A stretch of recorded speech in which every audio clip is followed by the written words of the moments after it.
Ladies and gentlemen, welcome into the Haven, guys. Welcome to the Helmet Haven Football Fuck-Ups podcast. Guys, I am joined by my always host, Ginger Chains. And guys, we have a special guest host here with us today, chilling with us as we go through the last week in action and address the head coaching positions for this upcoming season. DMO's Mike the Kid, just in time for his upcoming album. So, guys, I think that's going to work out quite nicely. We were able to get Mike back on the show, and we're bringing you some great football discussion. We have some great things on the docket for today. I know Kenny was sitting there taking notes leading up to the show, and we have quite the docket for you guys today. So. Hey, I think that's all I really have to say. Anything you guys want to say before we get started? Nope, I think we're good to go. Mike, No, you we're all good? good. All right, yeah. Let's jump right into it. Kenny, where are we starting off on the docket? Okay, so we're going to start off with something that's a little bit not what we were considering starting off with, but I feel like since this one's the most recent, we should talk about this one first. Hip drop tackle has been unanimously banned by NFL owners. This move was what ended a good portion of Mark Andrews' career, most notably last year. And so it was voted no votes against, all votes for. Hip drop tackle is no longer allowed in the NFL.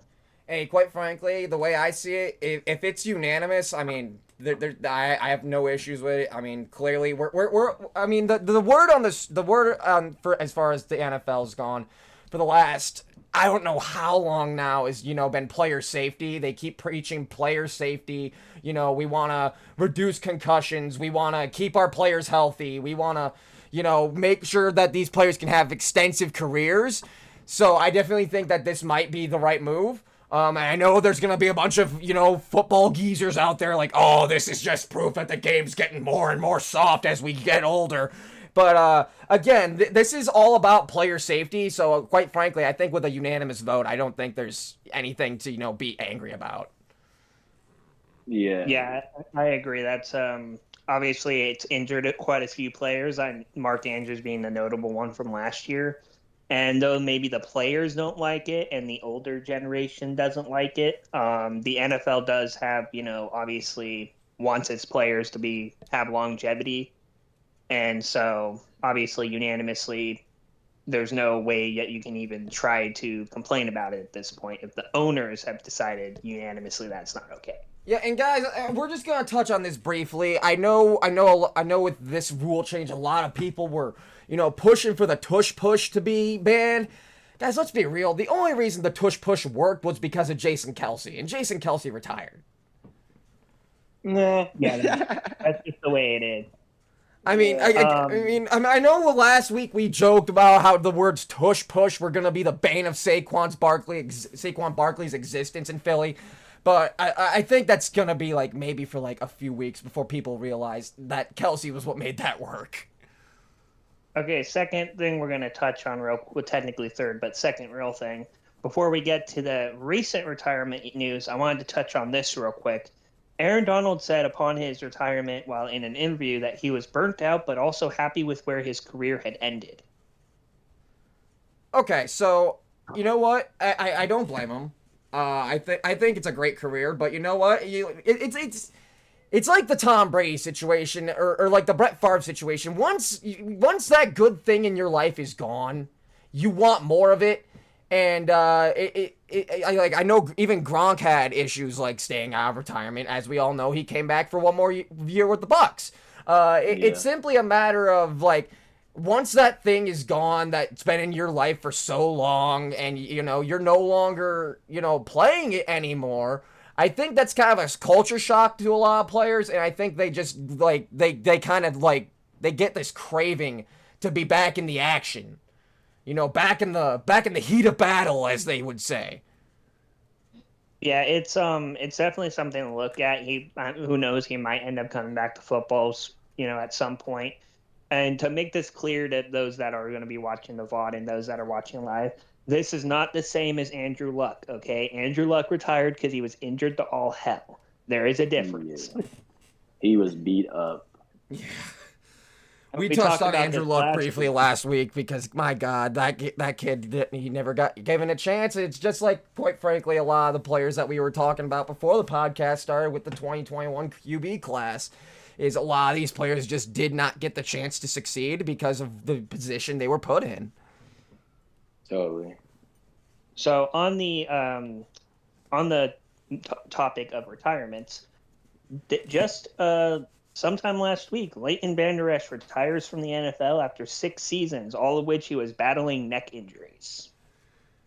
Mike, I'm Yeah. actually gonna let you take the reins on this one first if you want, because Oh no, of I know course. me and Kenny like to rag on the Cowboys a lot. No, of course. Well, I do good on the Cowboys here and there, but in this instance, it's just a real sad situation. We've seen a similar situation a few years back. Well, kind of with a different situation, but similar because he played a little bit longer though. But with Cam Chancellor, like Oh we yeah, got a great yeah. Do you know? defensive I end. like that you bring that up. Also Yeah, notable, that's kind of been the same thing too. Um, the beast known as Luke Kuechly also yeah, was Luke kind of a bad Kuechly. one. I used to love the Panthers during that time. Cam Newton used to be my guy. But besides that, though, you see it every once in a while, and you kind of hate to see it. It's kind of one of those things that all athletes pray for. I know I did back in my college playing days. So, like you just really hope you don't get in a situation like that. But I've been hearing a few whispers and reports that people think that like he didn't have like I guess the most fulfilling career. I think with him battling the injuries that he did with his neck and what he sustained, he had a pretty solid career. I think it is a big what if story, but that's kind of Oh, life and that's definitely. I sports. definitely can agree on the what if story. I mean, obviously he was with the Cowboys for matter of fact, I think it was his whole career. No, I mean, correct me if I'm wrong, but I think Van Der Esch spent his entire career in Dallas, and as we all know, Dallas has not even made the NFC Championship game since the '90s. So, it's. I mean, quite frankly, I look at this retirement quite frankly the same way I looked at the Brian Urlacher retirement. A great player, never won a ring necessarily, but it doesn't take away from the greatness of the overall player, and that's why we have players like Dan Marino, players like Brian Urlacher in the Hall of Fame, even though they don't have any Super Bowl rings. Yeah. Yeah, definitely. So one more thing that happened off the football field that we're going to talk about before we get more to like the next topics, which are more to do with trades and players and all that type of stuff. Jalen Hurts pays for the funeral expenses of a high school linebacker named Jarvon Coles, who was shot and killed at a house party. He paid for all of the funeral expenses, including probably flying family members out and that type of stuff. Jalen also, this was noted in the report. Jalen played for a high school in the area, rival to the one that the linebacker played at when he was playing, obviously, at that level. Hey, you know what? It makes me feel good to see these players have a heart, and I think that's a large portion of why like people like certain players so much. Like I know the Bears fans, like they were so big on Justin Fields, not even necessarily because of his athletic ability, but because the guy was just he's a good guy.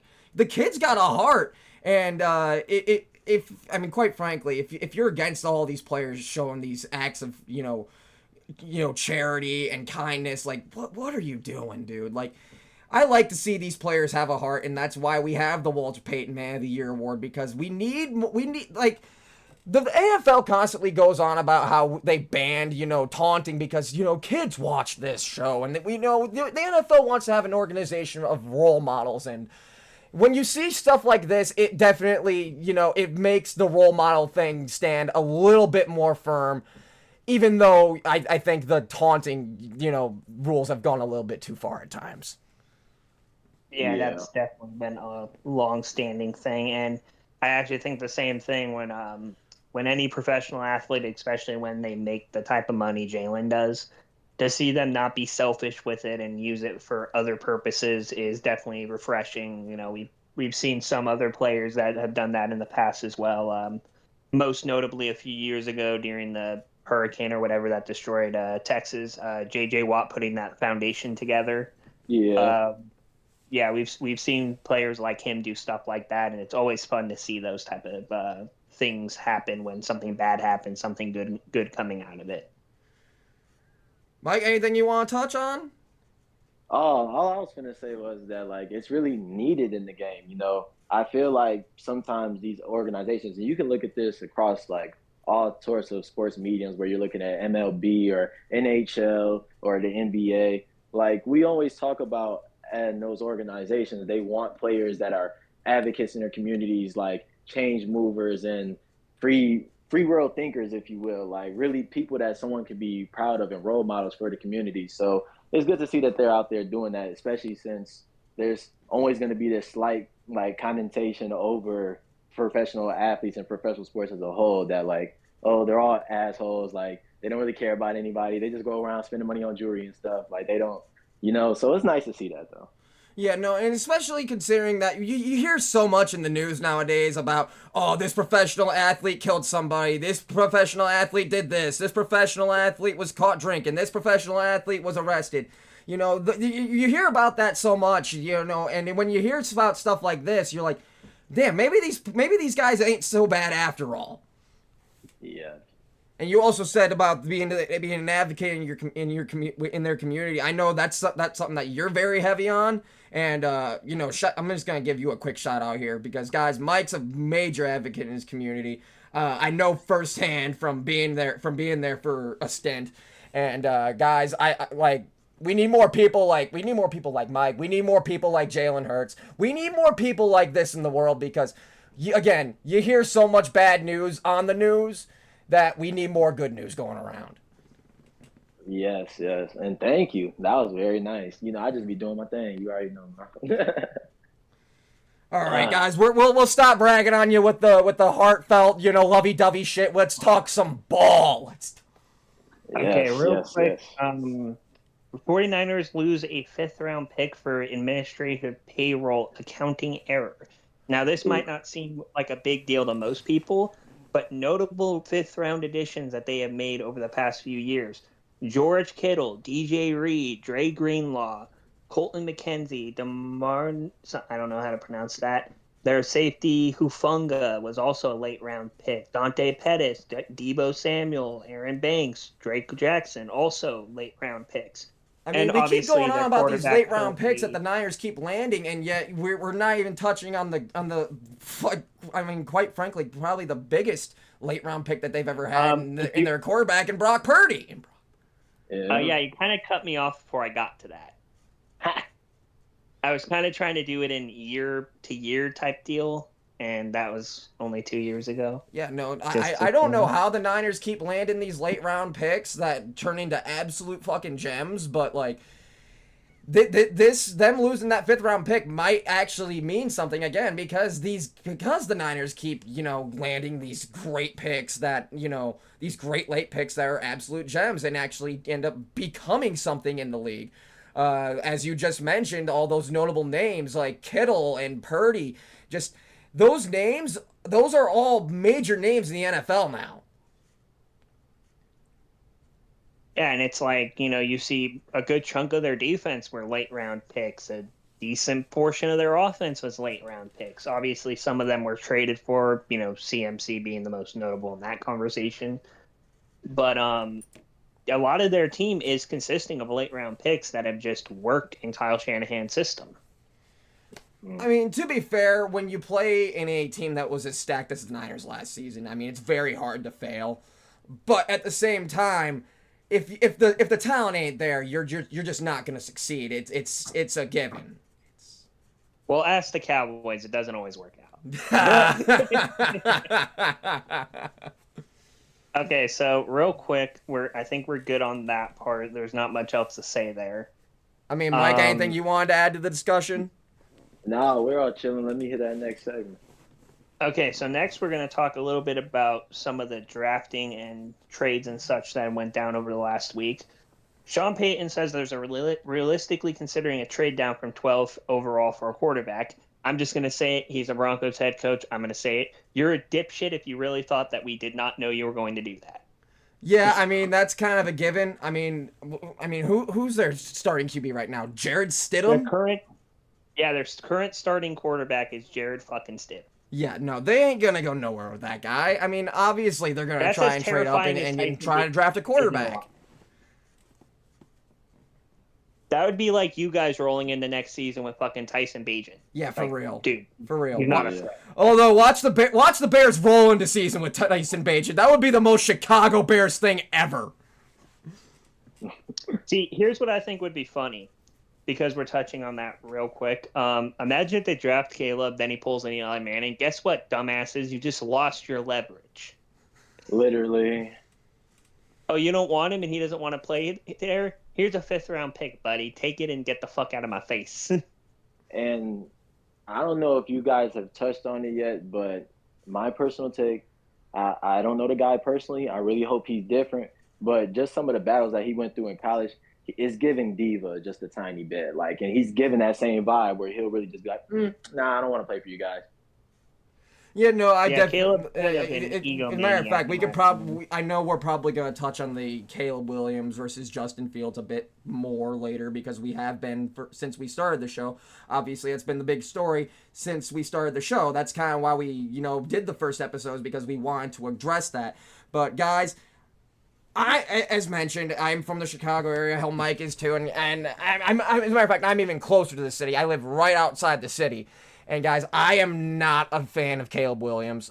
Seeing this drama queen persona that he has adopted, and I even touched on this last week. Again, breaking down in front of your teammates, crying to mama. That's not okay. It's okay to be upset that you lost. I can understand that, and Mike, I bet you can relate to that, because I know some of the hardships that you went through with your team last season. It's okay to be upset, but making a scene like that, going and running to mama, I'm sorry, that's not going to fly in the NFL. And quite frankly, when I saw like Jalen Johnson and other players from the Bears organization getting on, Williams' ass about that, telling him, hey, like, that shit ain't going to fly here, that at least makes me feel at least a little bit better about the Bears making that pick. But again, I don't like the whole Hollywood thing. You are not a movie star. You're not Tom Brady. You have a horrible college resume, and yet somehow you're still the first overall pick. Have an ounce of humility. Yeah. And we're actually going to touch base a little bit on Fields here, because polls had said cutting Justin Fields was one of the most difficult things he has ever had to do. He felt that Fields was kind of like a son to him, and he even has his jersey on his wall. To me, that I don't know if Poles had a final say in it, or if he was more forced into getting rid of him. We don't know that portion of it. That's behind closed doors. But I do feel like that if this is something he had said, and I definitely believe that he didn't want to get rid of him, and he was probably forced into it by the upper management. I don't know about you guys, but I think the narrative that Justin Fields sucks only developed because the Bears have the first overall pick. Literally. That I feel like that's really the only reason. Never mind all the other issues that's happening within the organization, but solely and just on this guy, he's supposed to lead us in this charge, and we're not going to help him with that much with his development. We're going to give him a few different coaches in hopes that he just gets different schemes season to season, and there's going to be something that happens.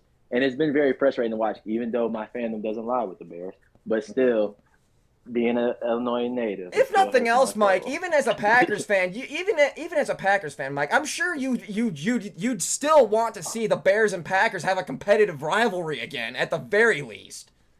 Oh yeah, for sure. I miss the days where we're out here going back and forth, and I know Jay Cutler still has some spotty years with Charles well, but that short little time where it was competitive back between us, like, and even before that, just through our historical like organizations, overall, it's just. The fans want it. Everybody in the league wants it. I mean, it's the oldest rivalry in the NFL, and yet it's not much of a rivalry because the Packers have won every single game the last 5 fucking seasons. Yes. Unless it was when Aaron Rodgers didn't have a collarbone anymore. But we got off topic there. Kenny, what were we talking about? We were talking about Brian Poles feeling like Justin Fields was kind of like... No, before that, we got off topic there. Yeah. I already kind of addressed my thoughts on that. I don't think there's much else we can say, because that's something we don't know how true it is. Yeah, for sure. But Next one we're going to talk about is the Chiefs trading L'Jarius Sneed to the Tennessee Titans for a 2025 third round and a pick swap of seventh rounders this year. Hey, you know what? I think that's a good move for the Titans. And you know what? Anything that takes away from the Chiefs, I'm all for. I don't want to see another Super Bowl in Kansas City. I don't. I'm sick of it already. So anything that takes away power from the Chiefs, I'm all for it. And you know what? L'Jarius Sneed to Tennessee, so be it. I think it's a good move for Tennessee, and an even better move for us as football fans who don't want to see the Chiefs continue to win. Agreed. Definitely agreed. Obviously, they're in my division. I hope all of them get hit by a fucking bus. So next up, speaking of my team, Chargers signed Kristen Fulton to a one-year deal, adding a solid corner to a room that desperately needed it. Our only real cornerback, obviously, Nick, you and I have been playing Madden. We basically have Asante Samuel, nothing else. Yeah.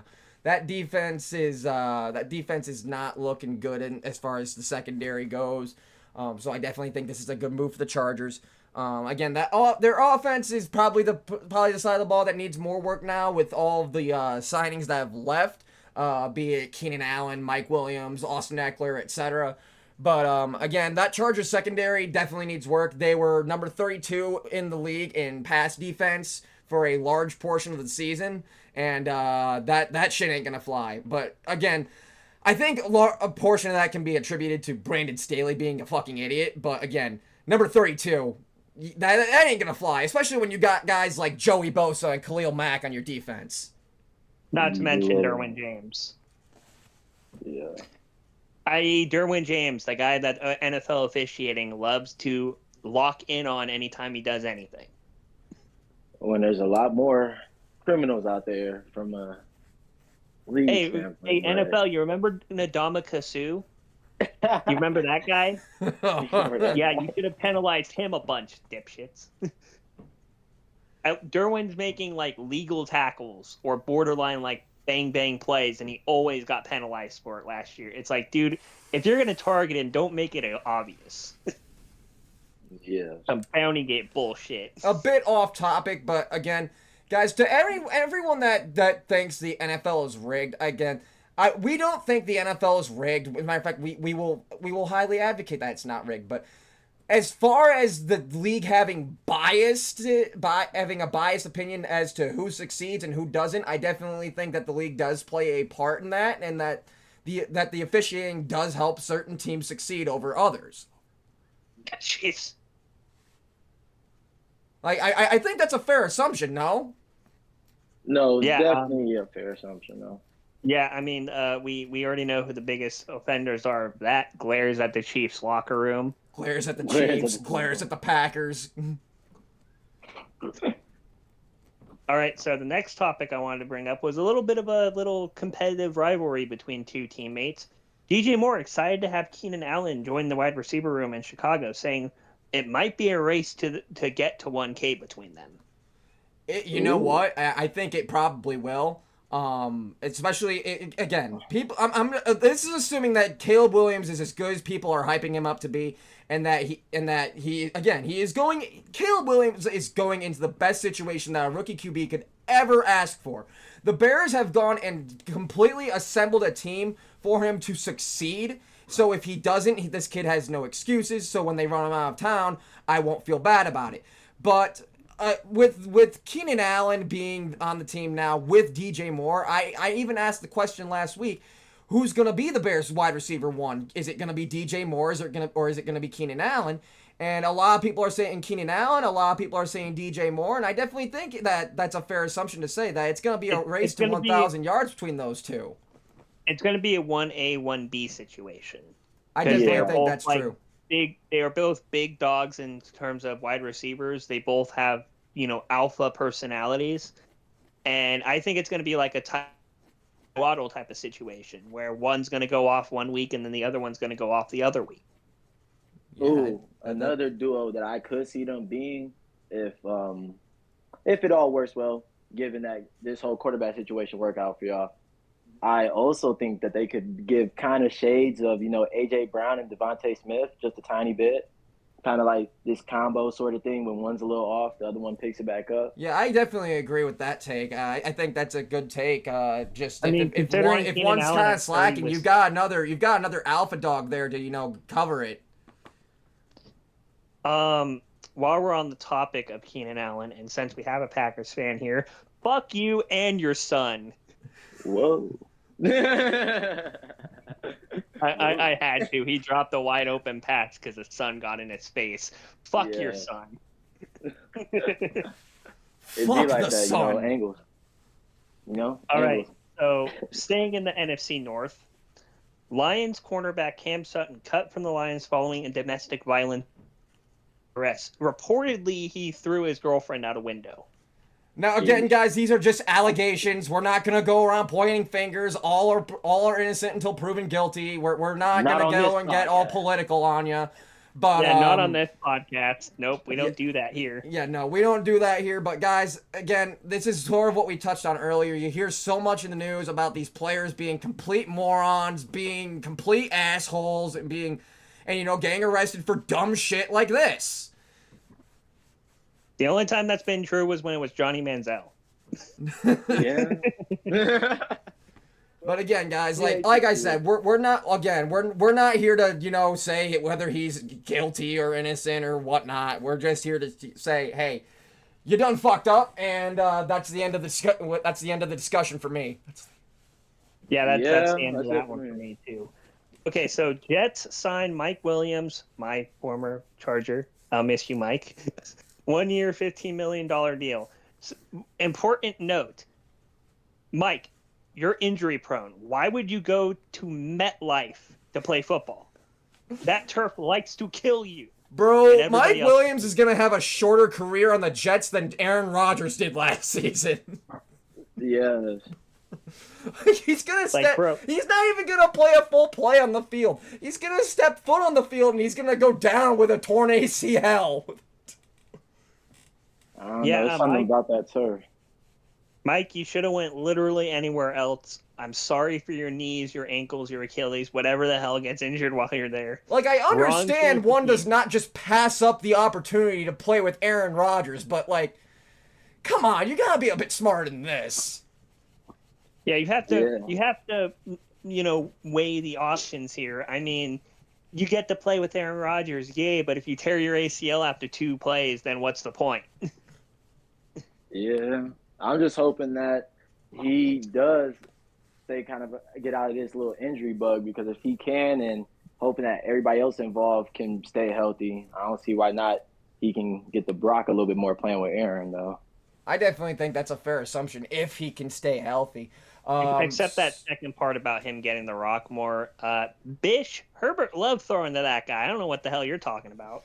Again, guys, I know I said just like 10 seconds ago that we're not getting political on this show, but can we touch real briefly on Aaron Rodgers wanting to run for vice president?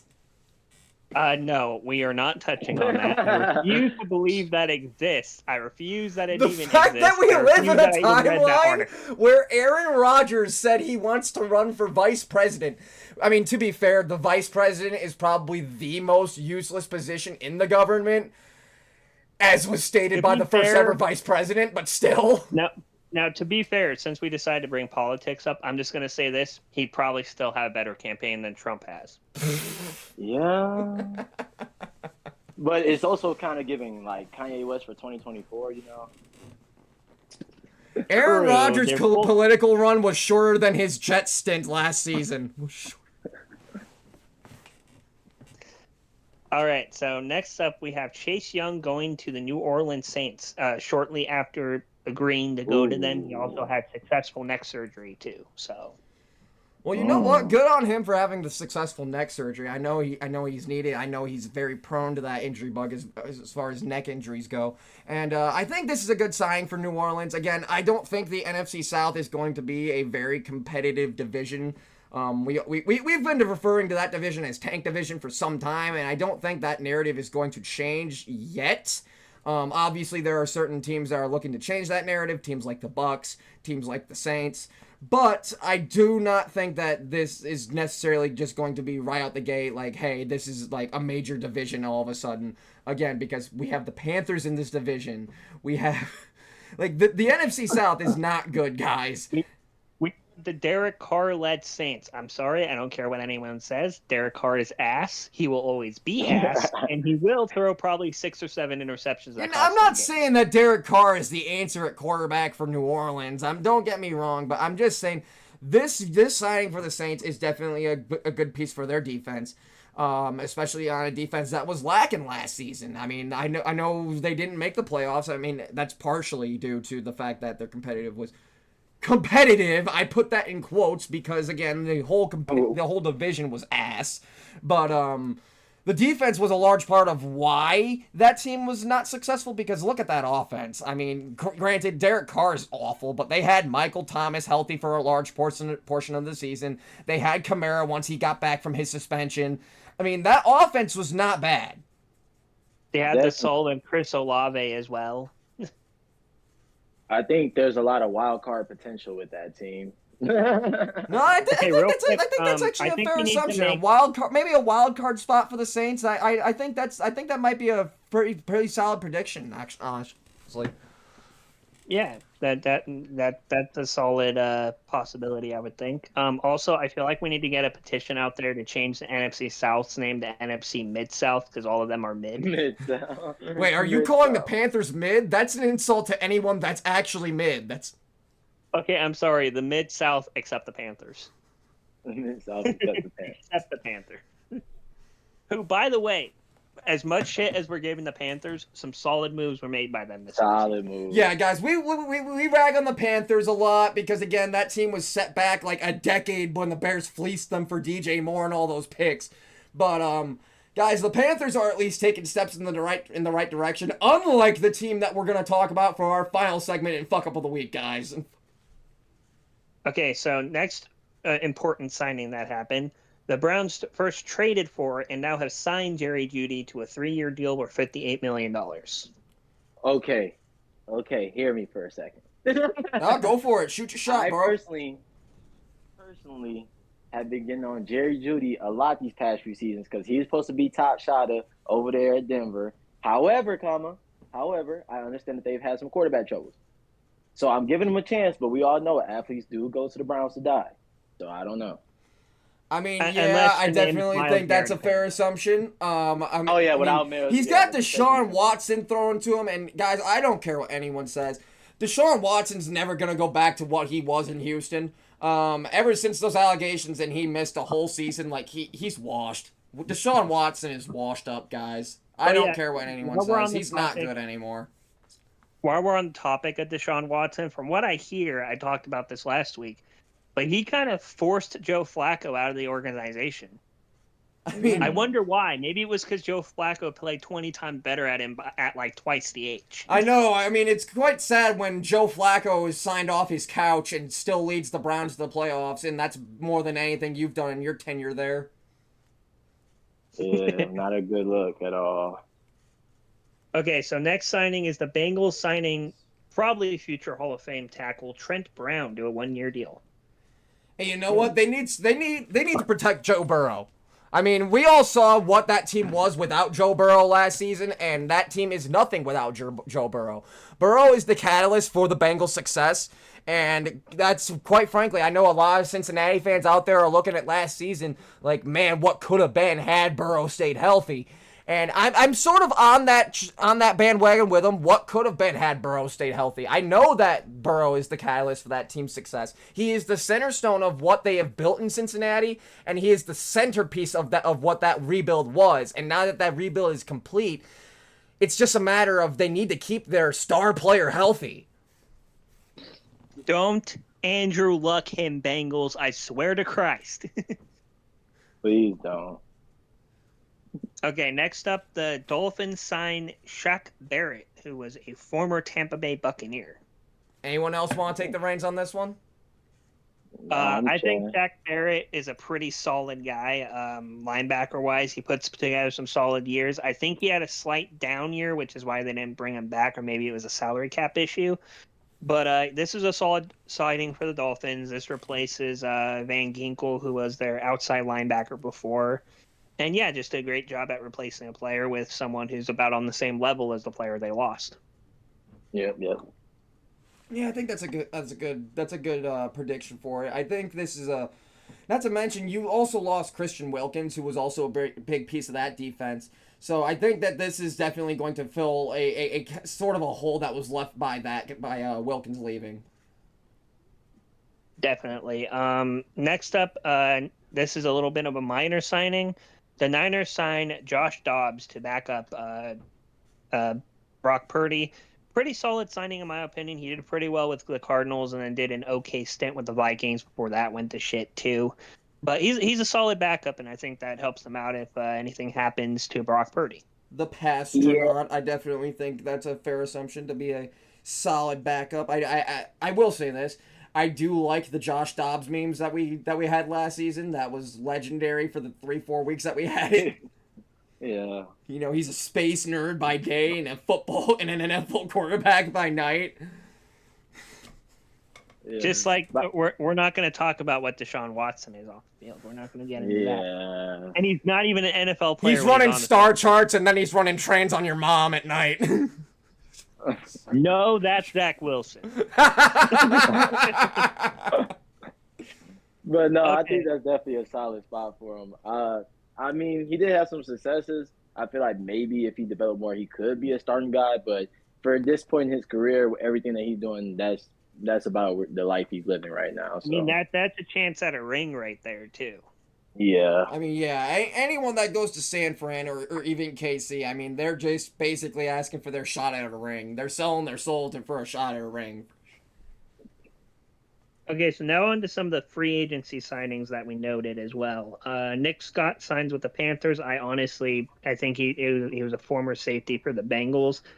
Don't know much about him, so don't really have an opinion on this one. Yeah, guys, these are the free agency signings that we're not going to be going super in-depth on. These are just the ones that we wanted to address real quickly because they did happen in the last week. Again, this is the Panthers trying to recover from, the fucking disaster that was last season. And again, I said it last week. This team is they want to move in the right direction, but it's a matter of baby steps. You gotta walk before you can run. Yeah. Okay, so next signing, former Bear, Dante Foreman heads to the Cleveland Browns to back up Nick Chubb, presumably.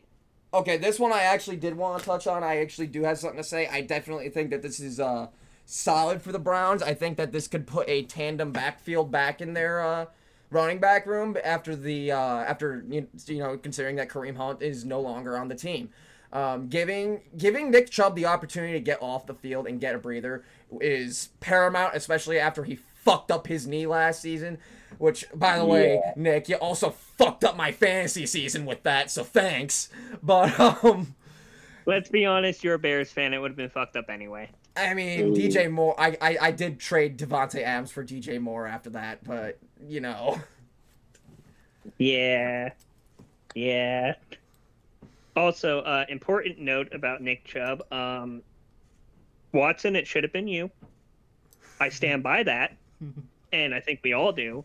It should have been your knee that was destroyed, not Nick Chubb. Nick Chubb should have been him. Okay, next bit of news. Jimmy G signs to be a backup with the Los Angeles Rams. All right. Anyone else want to say something first? Because I'm kind of gonna go off on Jimmy Jesus here. Nah, you can eat that one. Let me hear. I got something here. So let me get this straight. You want Jimmy G to back up Matt Stafford. Jimmy G had a 2-game suspension, which, by the way, dude, you took PEDs and you still sucked. Like, who was your dealer, dude? Like that, you should sue that guy for giving you some bad shit. But other than that, the only other thing I have to say about Jimmy G is he's Jimmy G. He's not really that good. He's a good stopgap guy or a good bridge guy, but right now he's definitely more of a backup caliber, quarterback. He lost his job to Aiden O'Connell last year, which honestly says all it needs to say about that. But yeah, I'm gonna let Nick go off on Jimmy G now. Yeah, the losing his job to Aiden O'Connell is a large portion of what I was gonna say. That's not a good look for you, especially for someone that was once considered to be a great QB in the NFL. Because he sat behind Tom Brady. Guys, we see it all the time in the NFL. Guys that sit behind these great quarterbacks and have breakout seasons. Look at Jordan Love last season, and hell, look at Aaron Rodgers himself. Both these guys sat behind stud quarterbacks and came into their own once they got the starting job. I think we kind of all had the same kind of expectations for Jimmy Garoppolo. And obviously that did not work out. And as an Italian man, God, it kind of bothers me because, man, did I really want to see Jimmy G succeed because I like him. I really think he's a good guy. I definitely think he's had some rough patches in his career, but I think he's a stand-up dude. Plus, I think he's a fucking walking meme. So, there's that. Anyone that's a walking meme, you're probably gonna get me to like you. But I think backing up Brock Purdy in San Fran might be a good look for him for a little bit. He did start in San Fran for Kyle Shanahan a couple of years back, so he knows the system. Nick, it was the Rams, not the Niners. Jimmy G also had a stint with the Niners. Not last season, but he was with the Niners. No, but it sounds like you were talking about him going back to back up Brock Purdy. That's what it sounded like. Yeah, no. He's going not. He has job as the starter as the QB as the Niners. Okay, just wanted to make sure that's what I'm going on about. Yeah. On to the next. Okay, so this one is something we can let our guest here talk about, as this is a former Packer. Josh Nijman signs with the Panthers. I mean, you know how that goes. But I think that's just another good case of, pretty decent, solid guy, just getting shipped off and trying to fix that dumpster fire that they got going on over there. Also, he learned behind David Bakhtiari, so that's a pretty good little bit of experience there to have. Yeah. But I do like how Carolina is, big air quotes, trying to be competitive. I like how they're trying to make moves, and it shows that they actually care. They're not, at least from this point, looking like they're trying to tank this next year. So that's always a dub, and good to see that they're trying to move in the right direction for Bryce Young and the rest of those guys over there. Yeah, protect the guy that's literally the size of a toddler. Okay, just protect him. Okay, next up is my Chargers signing a couple players here. Bradley Bozeman, who's a center. He can also play inside. I'm just going to be real quick with this. We needed a center. Will Clapp went to Buffalo, and we're pretty sure Corey Linsley's retiring. So Bozeman being inside somewhere is great for the O-line. We still need to draft somebody. And then Denzel Perriman at middle linebacker, coming back to the Chargers after a few years away. He's a solid linebacker, was a key piece in the Texans getting the playoffs last year as well. So it's nice to have him back. Yeah, I don't really have anything to say on those final two signings. Those are both your boys. So you know what? I think that's enough said, quite frankly. Okay, now that's with the news and signings that have happened. Now let's talk about some of the free agents that are still out there and where we think they might be able to go, if anywhere. Honestly, quarterback class this year was not great outside of Kirk Cousins, basically, after Baker got signed. I mean, even Kirk. Kirk's agent's obviously fucking Jesus Christ himself. Oh, I want to put this into perspective, by the way. After Kirk's done playing this contract out, he would have made $420 million over his career. To put that into perspective, how insane and how much of a highway robbery that is, in 20-plus years, Tom Brady only made $450 million. Guys, I also want to point out, $420 million? Nice. Nice. There's a joke for all my potheads out there. Okay, so starting with remaining quarterbacks, there's two. They say these guys are notable. I think one might be, the other one is not. Where do we think Ryan Tannehill might go? Okay, so Tannehill. Okay, I'm gonna go off on this first, just because I have some thoughts on this. Tannehill, I think, is washed up. I think he's over the hill. He's Ryan over the hill. He's not even Tannehill. He's Ryan over the hill. So, quite frankly, finding a spot for him to land is going to be a bit harder. I definitely think it's going to be. I think it needs to be a team that is looking to develop probably a young QB that doesn't have much, like experience at this level. Maybe I don't know. I'm trying to think. Maybe like send him off to. I know Carolina's in hell right now, but maybe Carolina so Bryce Young can learn a thing or two. I don't know. It's just the fact that he's so old and so washed up. I'm having a hard time finding a good place that he might land. I think, real quick, I think Ryan Tannehill going to a team like even the Raiders or perhaps one of the teams that draft a quarterback, pick him up to be a mentor. Because I still think Ryan Tannehill's a solid enough backup guy to a degree, as long as you don't have to rely on him long term. I definitely think that's true. I think he's I definitely think he could probably be a good tutor. I think the dude definitely has a general sense of what he's supposed to be doing out there. I just think age has caught up with him because it's a matter of it happens to every player. It always does. Some later, obviously, than others. I'm looking at you, Tom Brady, but age always does eventually catch up with you. Yeah, Tom Brady outran age for nearly 20 years, and it finally caught up to him his last season. Like, bitch, you've been running from me for too long, and it beat his ass. It beat his ass more than anybody else that year. But yeah, Ryan Tannehill, he obviously doesn't really have the arm strength anymore to chuck it deep.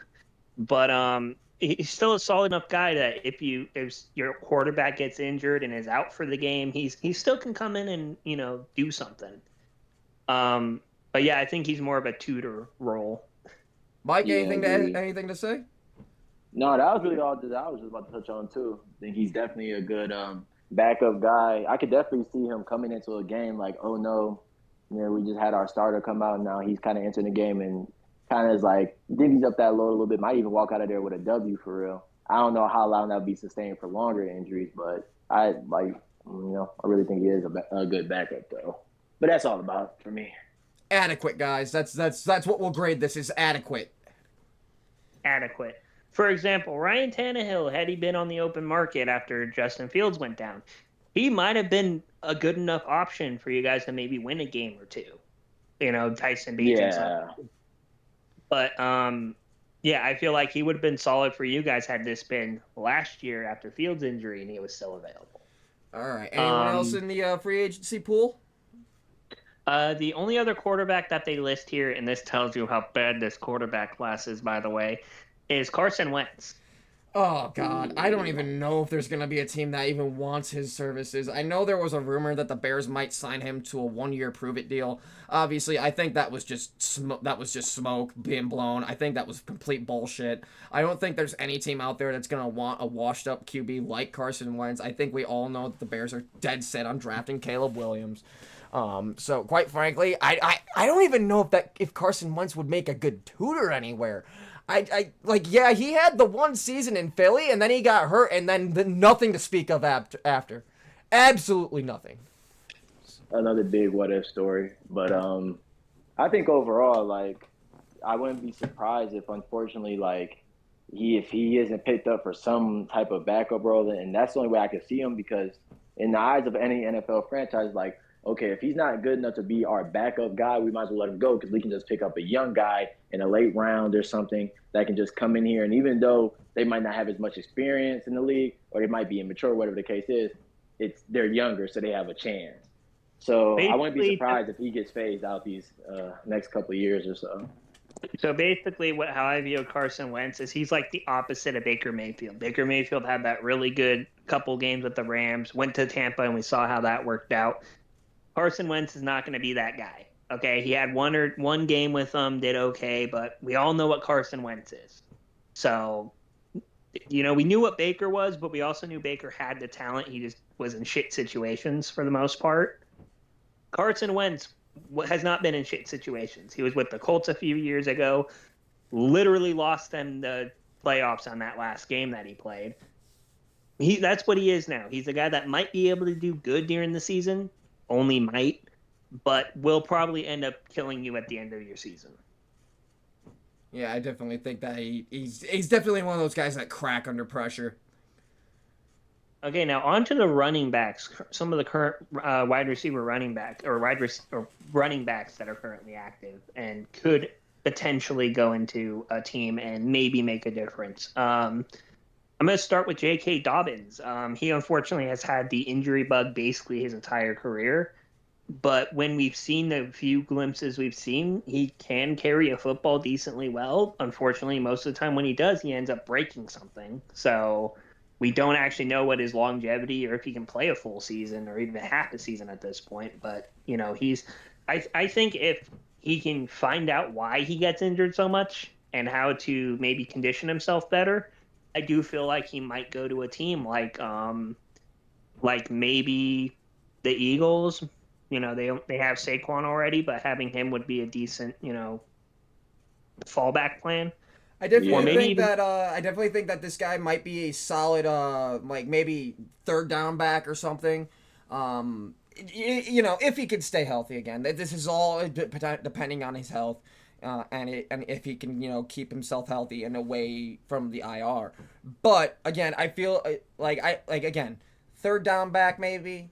Like that, I don't really see him being like that main catalyst running back for any team. yeah, he needs to I be on don't a think he third. has that ability, but I definitely think he might have some ability to maybe play some downs, maybe like your red zone running back or something. I don't know. Hmm. Yeah, third down back would be good for him. It means he's very situational, so he will have less time to be in the game and less opportunities to get injured. Yeah, Okay, I think so that's yeah. unless our other guest here has anything to say, I think we can move on to the next guy.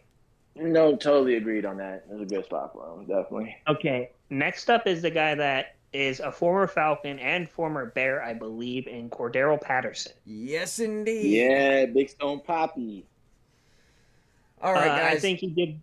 All right, just for the record, I just want to say that Cordero Patterson he's not Devin Hester, but he is the equivalent of this generation's Devin Hester. He's the closest thing that this generation is going to have to a Devin Hester. Definitely. See, we people forget about 2 years ago and 3 years ago because I think he wasn't on the team much last year, but he was solid for them for 2 of the last 3 years when he did have play time. He was actually a pretty good fantasy option for a little bit too. I was about to say Um, he has never been a bad fantasy option, especially considering he's speedy and he can catch balls.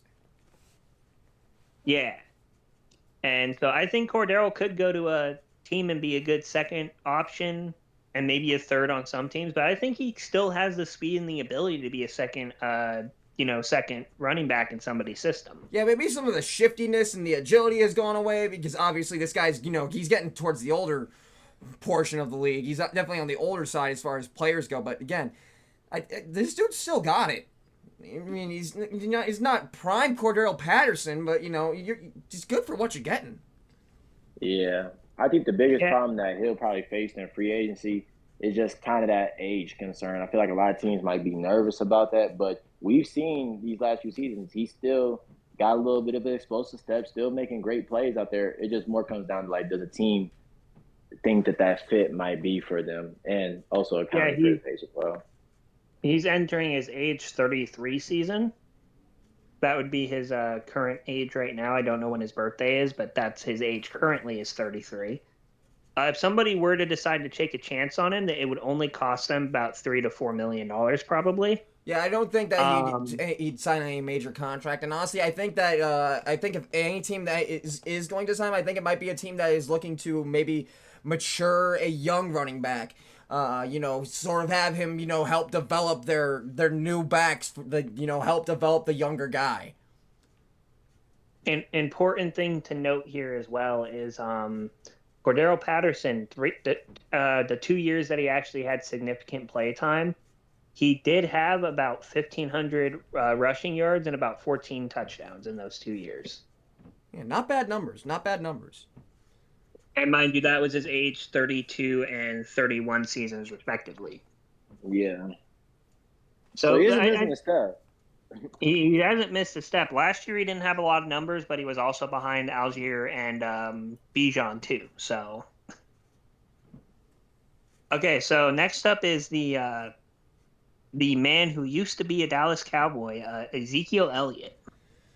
Oh, okay. Oh, Zeke. I don't know why Cowboys fans were all over your dick during your tenure in Dallas, but The first couple years, I man, understand. this dude fell off a map. This dude went to New England and completely fell off a map. Oh my goodness! Like again, his tenure in New England just goes to show. Like I don't understand why Dallas fans were so big on this guy. I genuinely thought that Tony Pollard was more talented while he was there. Obviously, we all saw what Tony Pollard was actually last season, but like, come on, Zeke. You're a guy that goes on about how you're supposed to be this great, powerful back, how you got the power and you're this big dude, and, feed Zeke. And, dude, the only thing you're feeding your team is L's. Okay, I did want to point out something about Zeke real quick. Obviously, last year he actually did solid, all things considered, 642 yards, 3 touchdowns. In How many Dallas, carries did he end up getting? he got 184. That's not bad.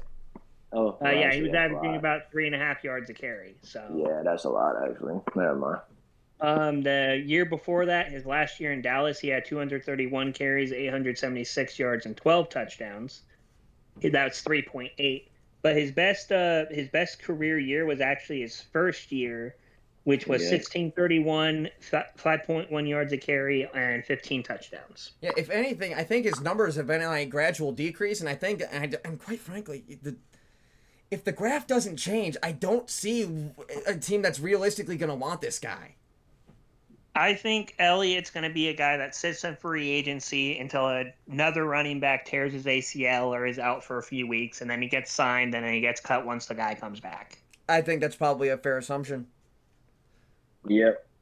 He can still do solid work, but solid isn't enough to be a long-term option anywhere. So, Which he kind of ruined his chance a little bit in New England because that was the whole purpose of New England, to show you can come back, you could be efficient, you could be a long-term guy. But now that they done gave up on you, I don't know. okay, so the last running back option to talk about is former Kansas City Chief Clyde Edwards-Helaire. Okay, so obviously Edwards-Helaire is still young. Yeah, I think he's 25 or 26. Yeah, no, he's still very young, and he's speedy if nothing else. He's a little dude, so he's speedy. I honestly I don't know about possible 24, landing spots for yeah. him. I don't know. I'm trying to think. I'm to point out something with Helaire for just a second. Obviously, he was in my division, and I did have to play him a little bit.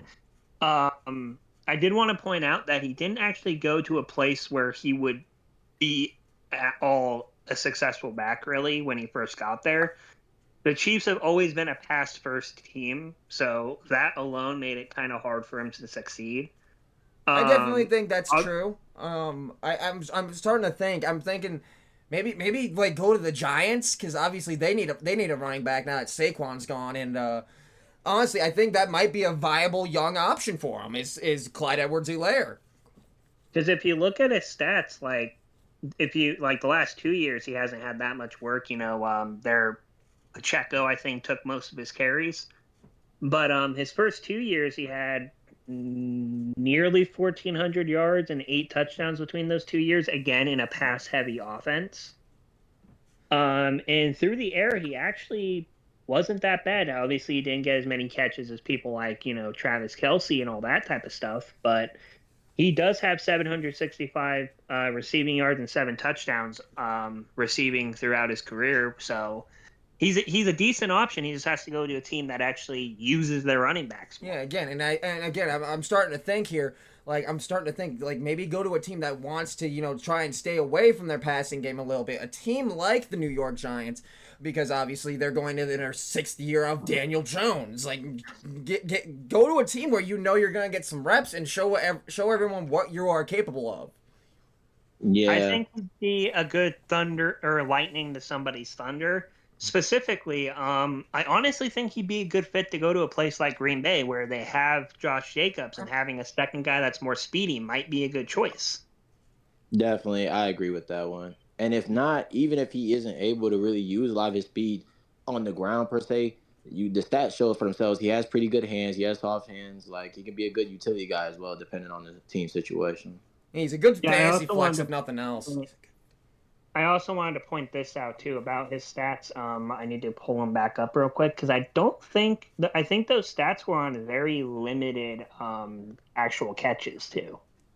Let me actually Yeah. check that real quick because if those are like on maybe like 40 catches, that isn't that bad for a running back. Especially like because running backs, unless you're basically CMC or Saquon Barkley or somebody like that, they're not going to be funneling targets to you. Um, Let me pull those up real quick, and then we can move on to wide receivers that are left.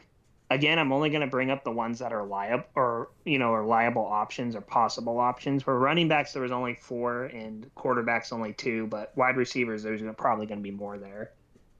Yeah, keep in mind he had 765 yards and 7 touchdowns on only he had 89 receptions, but so 8.6 yards per reception isn't that bad for a running back. I mean, shit, you're almost getting a first down every catch. Okay, so with that being said, we can go ahead and move on to wide receivers now. This list was made a little bit before, and they haven't updated it yet, so I'm going to ignore the first one, which is Mike Williams. We obviously already talked about him. The next option would be Michael Thomas. He's obviously very injury prone. Yeah, he's very injury prone, but you also have to remember that this dude is also how old's Michael Thomas? He's got to be at least 30, right? I'm pretty sure he's like 35. Yeah, I think he's 35. I was about to say, like, this dude is old. This dude is old. Age is catching up with him. I think it's just a matter of the age thing. That was a big overestimation. He's 31. He's 31. Yeah, he's 31. Yeah, no, like I said, our assumption was right. He's at least 30, and it's an age thing. I definitely think he's still got the ability to be a viable receiver in the NFL. I don't necessarily think it's wide receiver 1 capabilities anymore, but maybe a solid wide receiver 2, or maybe even better wide receiver 3. I think he could still be a solid slot option, honestly. But again, the dude has talent. It's just it's age and injuries. Definitely. Yeah, it's definitely an age thing for sure. And again, like you said, he might be a solid wide receiver 2 or 3 for somebody, but he's definitely not a wide receiver 1 in this league anymore. Yeah, no, he's definitely not wide receiver 1 quality anymore. And that's not to say that he can't potentially get to a level where he's a fringe wide receiber 1. Yeah, no, I'm not bashing Michael Thomas either. Matter of fact, I'm a big fan of Michael Thomas. I think matter of fact, dude, his prime season when he had that breakout season in New Orleans, I was like, dude, this dude is insane. This dude's I legit thought the dude was possibly gonna be the next Randy Moss. Obviously, that didn't work out as planned.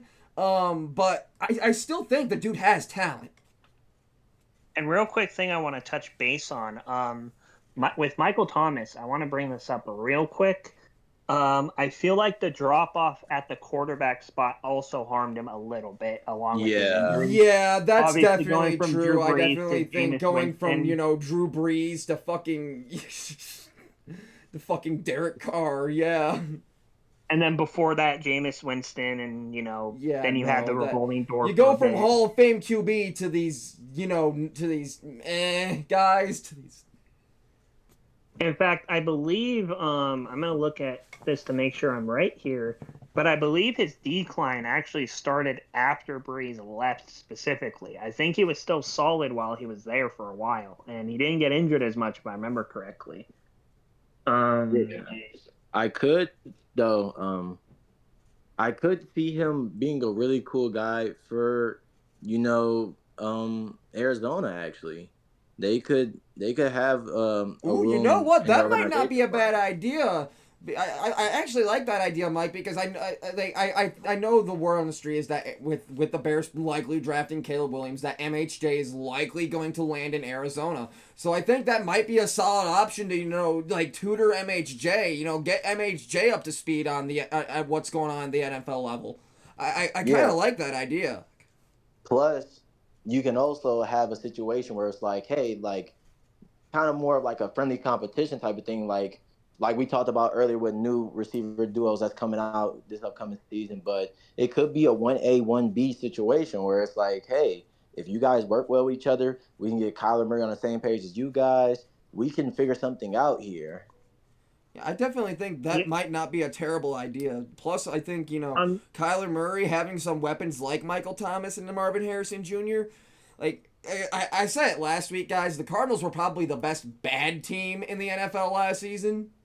Yeah, So, by far. they yeah. put up fights in every game. They were putting up good fights throughout the entire year. They were never like blown out by big margins, really. And anytime like a team goes through that within the season, all that lets me know is that we're just right over the tipping point. We just need a few more pieces, and we're right in that point where we can be competitive. Okay, so with Michael Thomas, I want to bring up his stats started falling off the last year Drew Brees was there, which was also when Drew Brees' arm decided to give out on him almost entirely. So, Yeah, no, um, it lines up. yeah, and then obviously after that, he just hasn't been healthy. So, but yeah, I think Michael Thomas going to Arizona would be a good choice for them. They obviously don't have Marquise Brown anymore, and he would be a good older option to kind of coach up the younger guys too. Yeah, no, Mike, you might be onto something with that one. Well, I was really just thinking about it because I'm just like going through the league, like who needs receivers, and more so a receiver like him with his skill set. And yeah, definitely. Okay, so next guy we're going to talk about is Odell Beckham Jr. OBJ.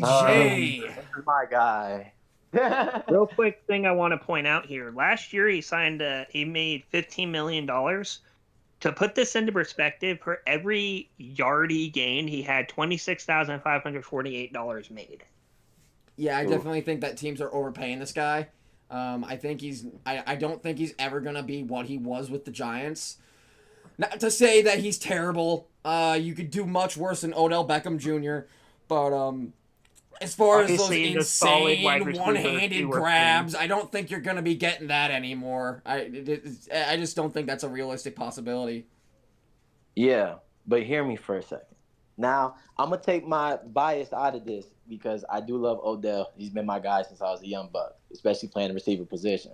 But I feel like although teams are overpaying for him, the talent is definitely there for him to be a good second option.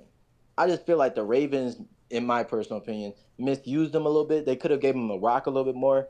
Even though his stats were a little bit of a big deficit, when you look at those stats from a deeper range and also viewing the game, when they were deciding to give him the ball, he was making plays. So he shows that he can still be a playmaker when you just give him a chance.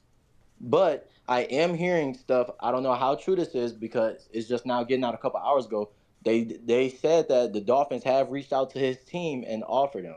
And I feel like the Dolphins could be a good landing spot for him if they do decide That to might go not through be with it. bad, especially considering that they got fucking Jalen Waddle and fucking Cheetah Yeah, Tyreek Hill. yeah. Odell doesn't have to be a wide receiver 1 or 2 there. He just has to be a solid third option.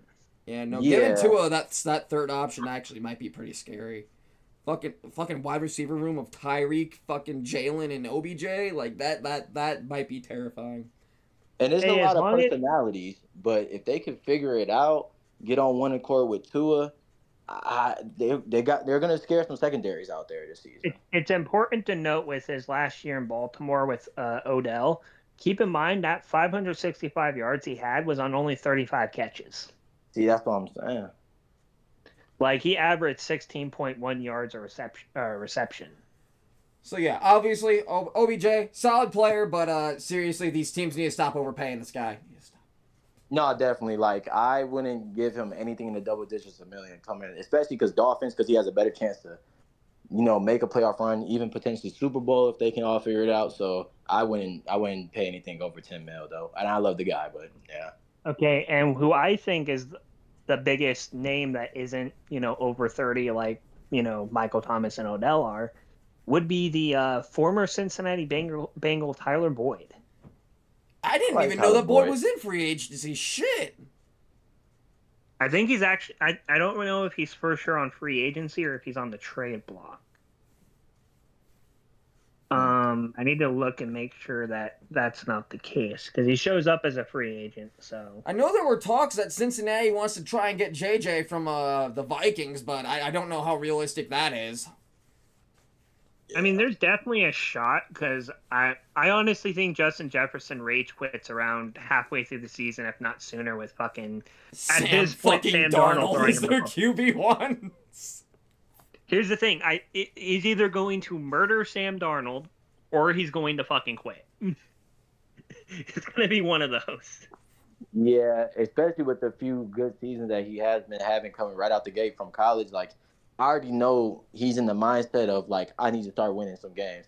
And I know I'm an elite receiver. I know I'm a top 5 receiver in this league right now. And if you're not going to give me the rock or you're going to be weird, I will hop from team to team until I find somebody that's trying to win. I'm not going to waste my years playing around with somebody Yeah, no, that's not. Okay, he's gonna find a team that treats him like he's worth being there.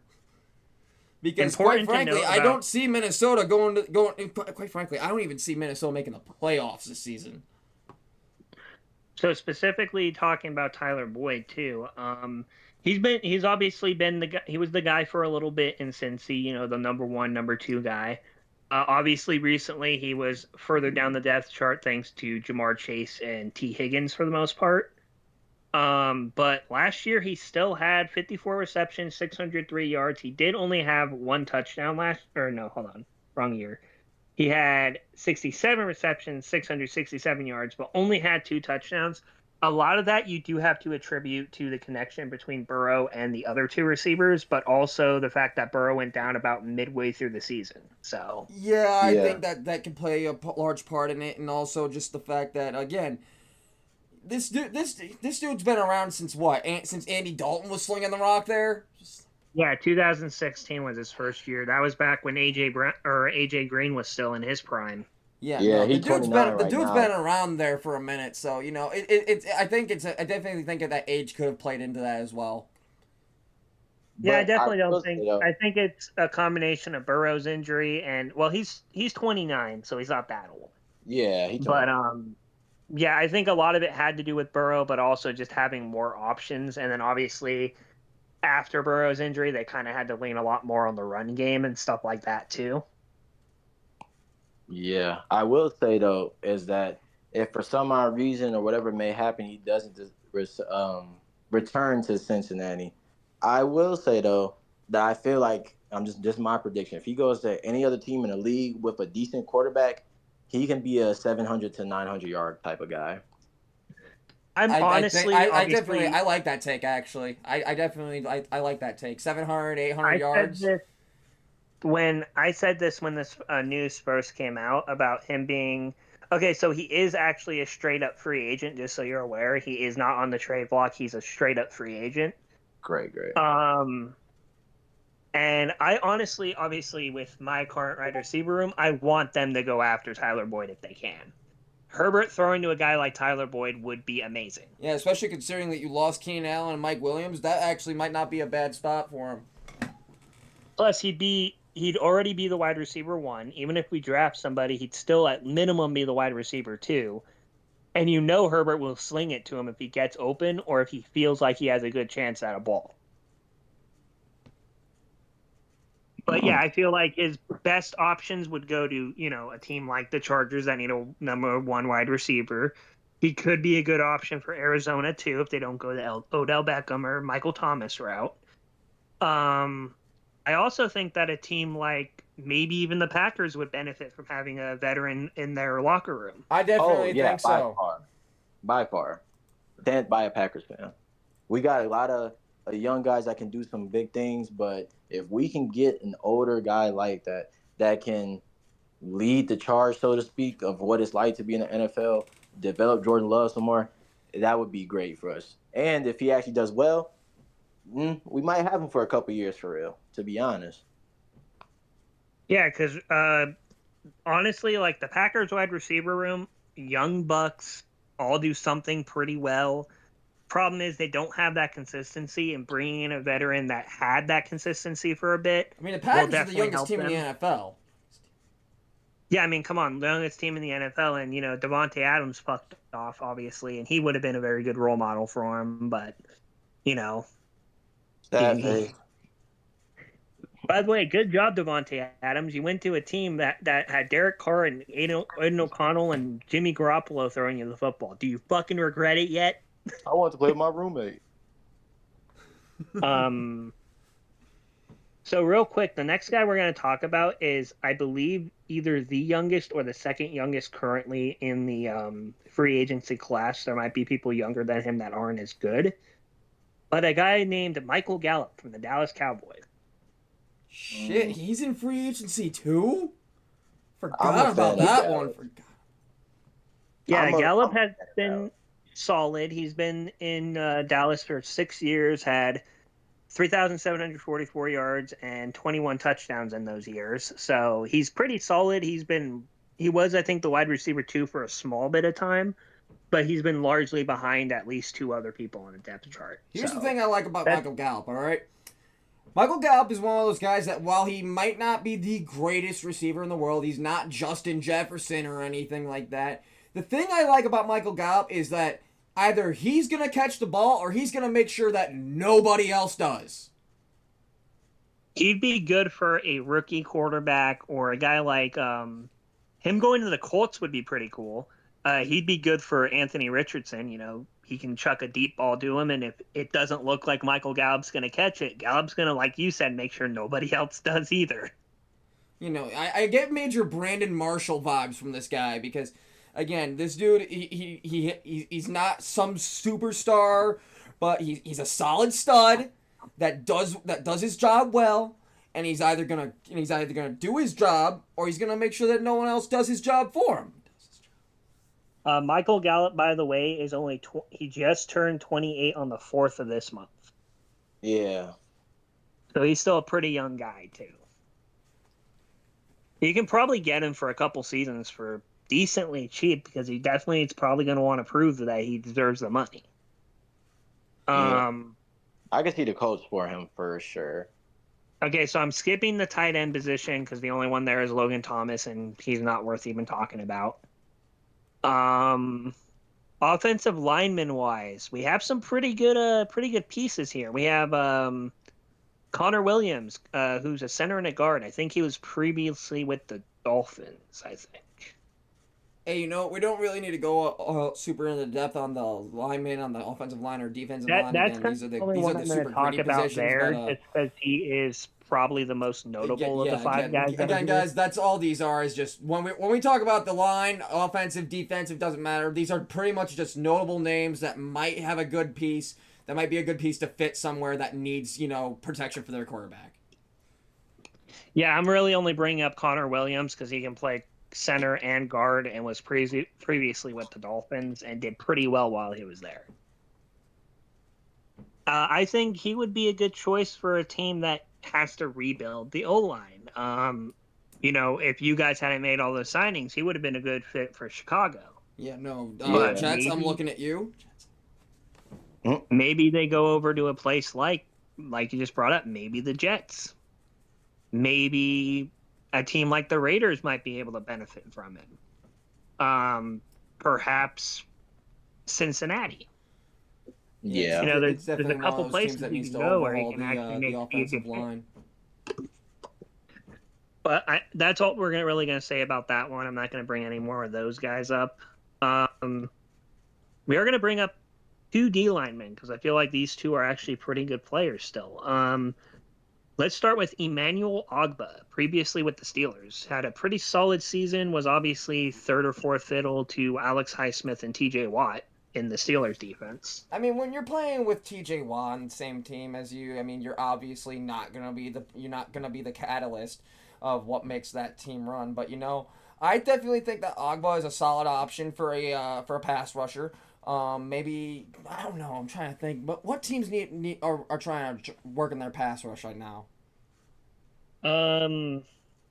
I mean, I like. I mean, immediately I say Carolina, but like Carolina is like working on everything. Carolina, obviously, yes, that is a good option. Maybe the Vikings pursue him too. Yeah, no, the Vikings. That actually might not be a bad option because I know they just got rid of Daniil Hunter. Yeah, they did.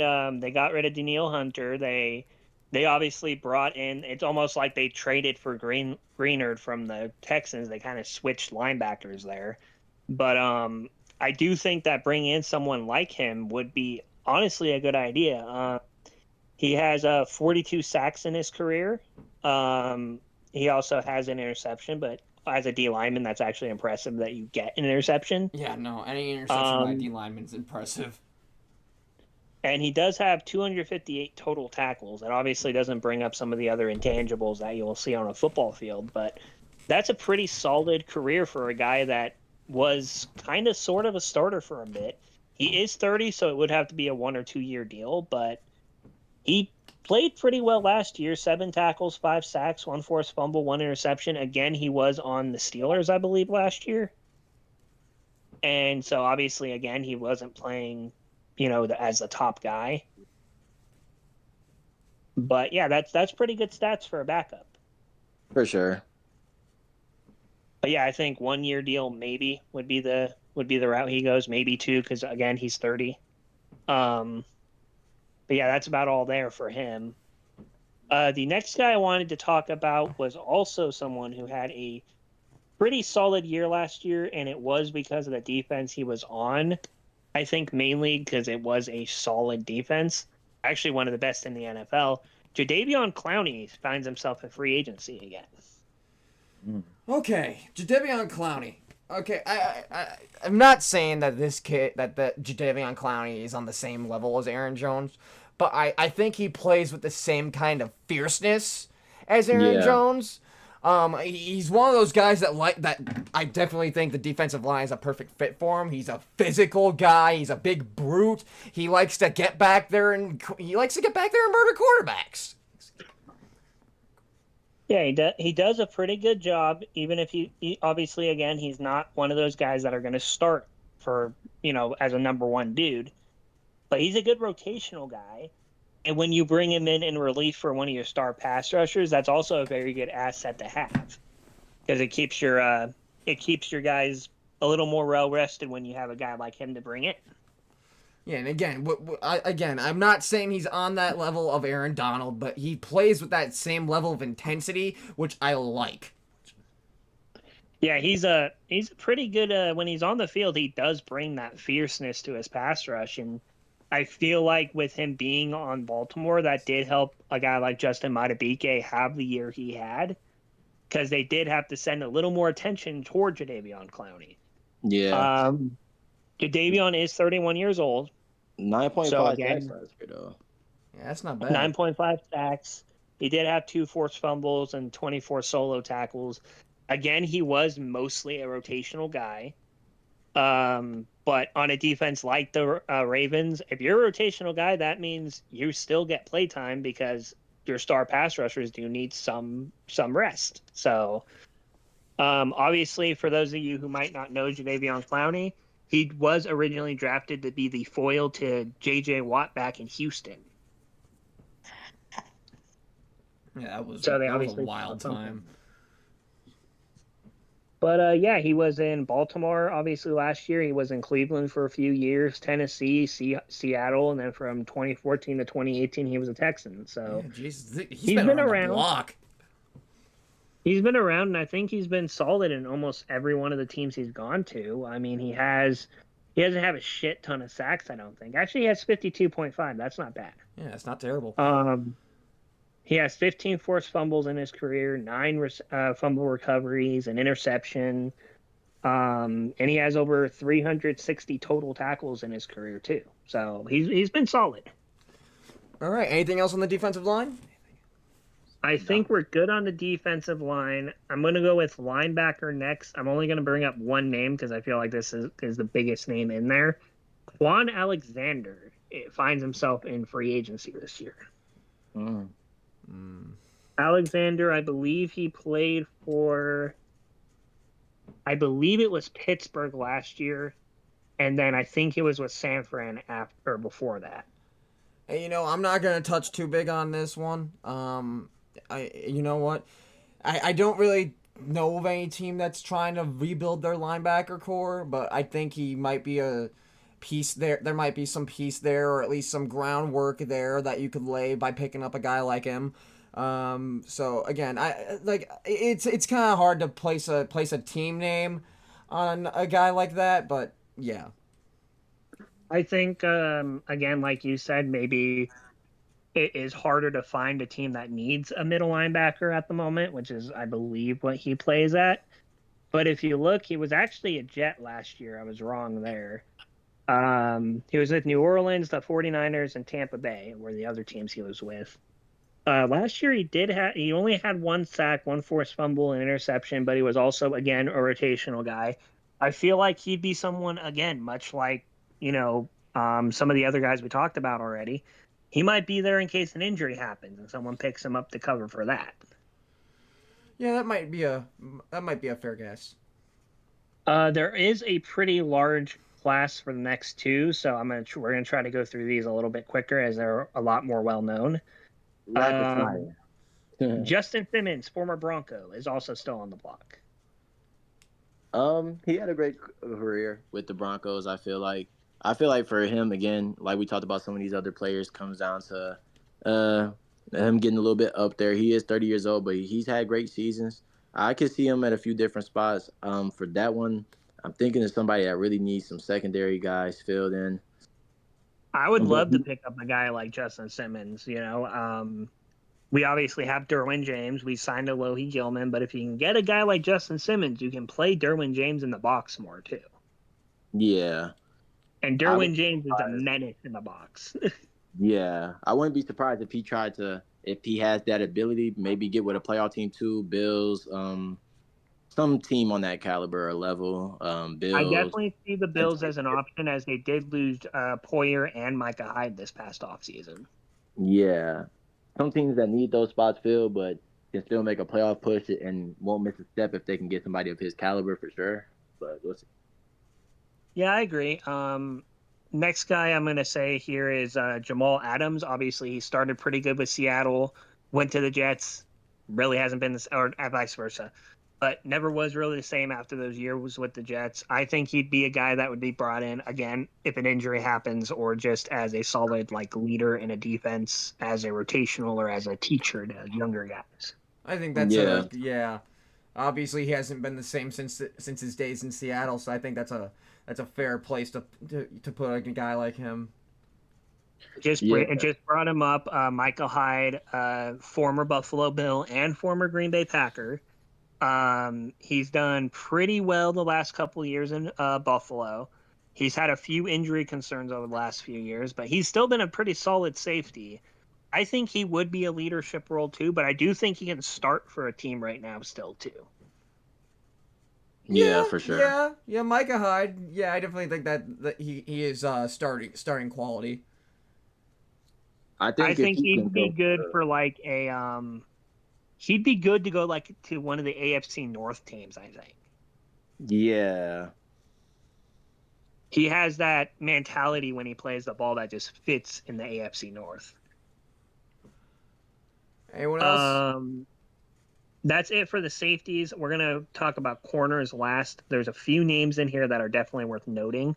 We're gonna start with former defensive player of the year, Stephon Gilmore. mm, Oh man. Oh, okay. Stephon Gilmore. This guy. You know what? I almost want to see the Patriots pick this guy up because I think like the Patriots could use a guy like this guy. Plus, he'd be returning to New England after spending a year in Dallas, I think. That too. But again, New England's in dire straits. We're entering, guys. Again, we're entering an all new era of New England. There's no Tom Brady. There's no Bill Belichick. Everything is new. Everything is getting overhauled, and quite frankly, I think that this might be a good piece for some veteran presence on that defense. Just if nothing else, because again, I think the Patriots are one of the younger teams in the league now, with all of these moves and everything that they have shed because they are entering this new era in their franchise's existence. Yeah.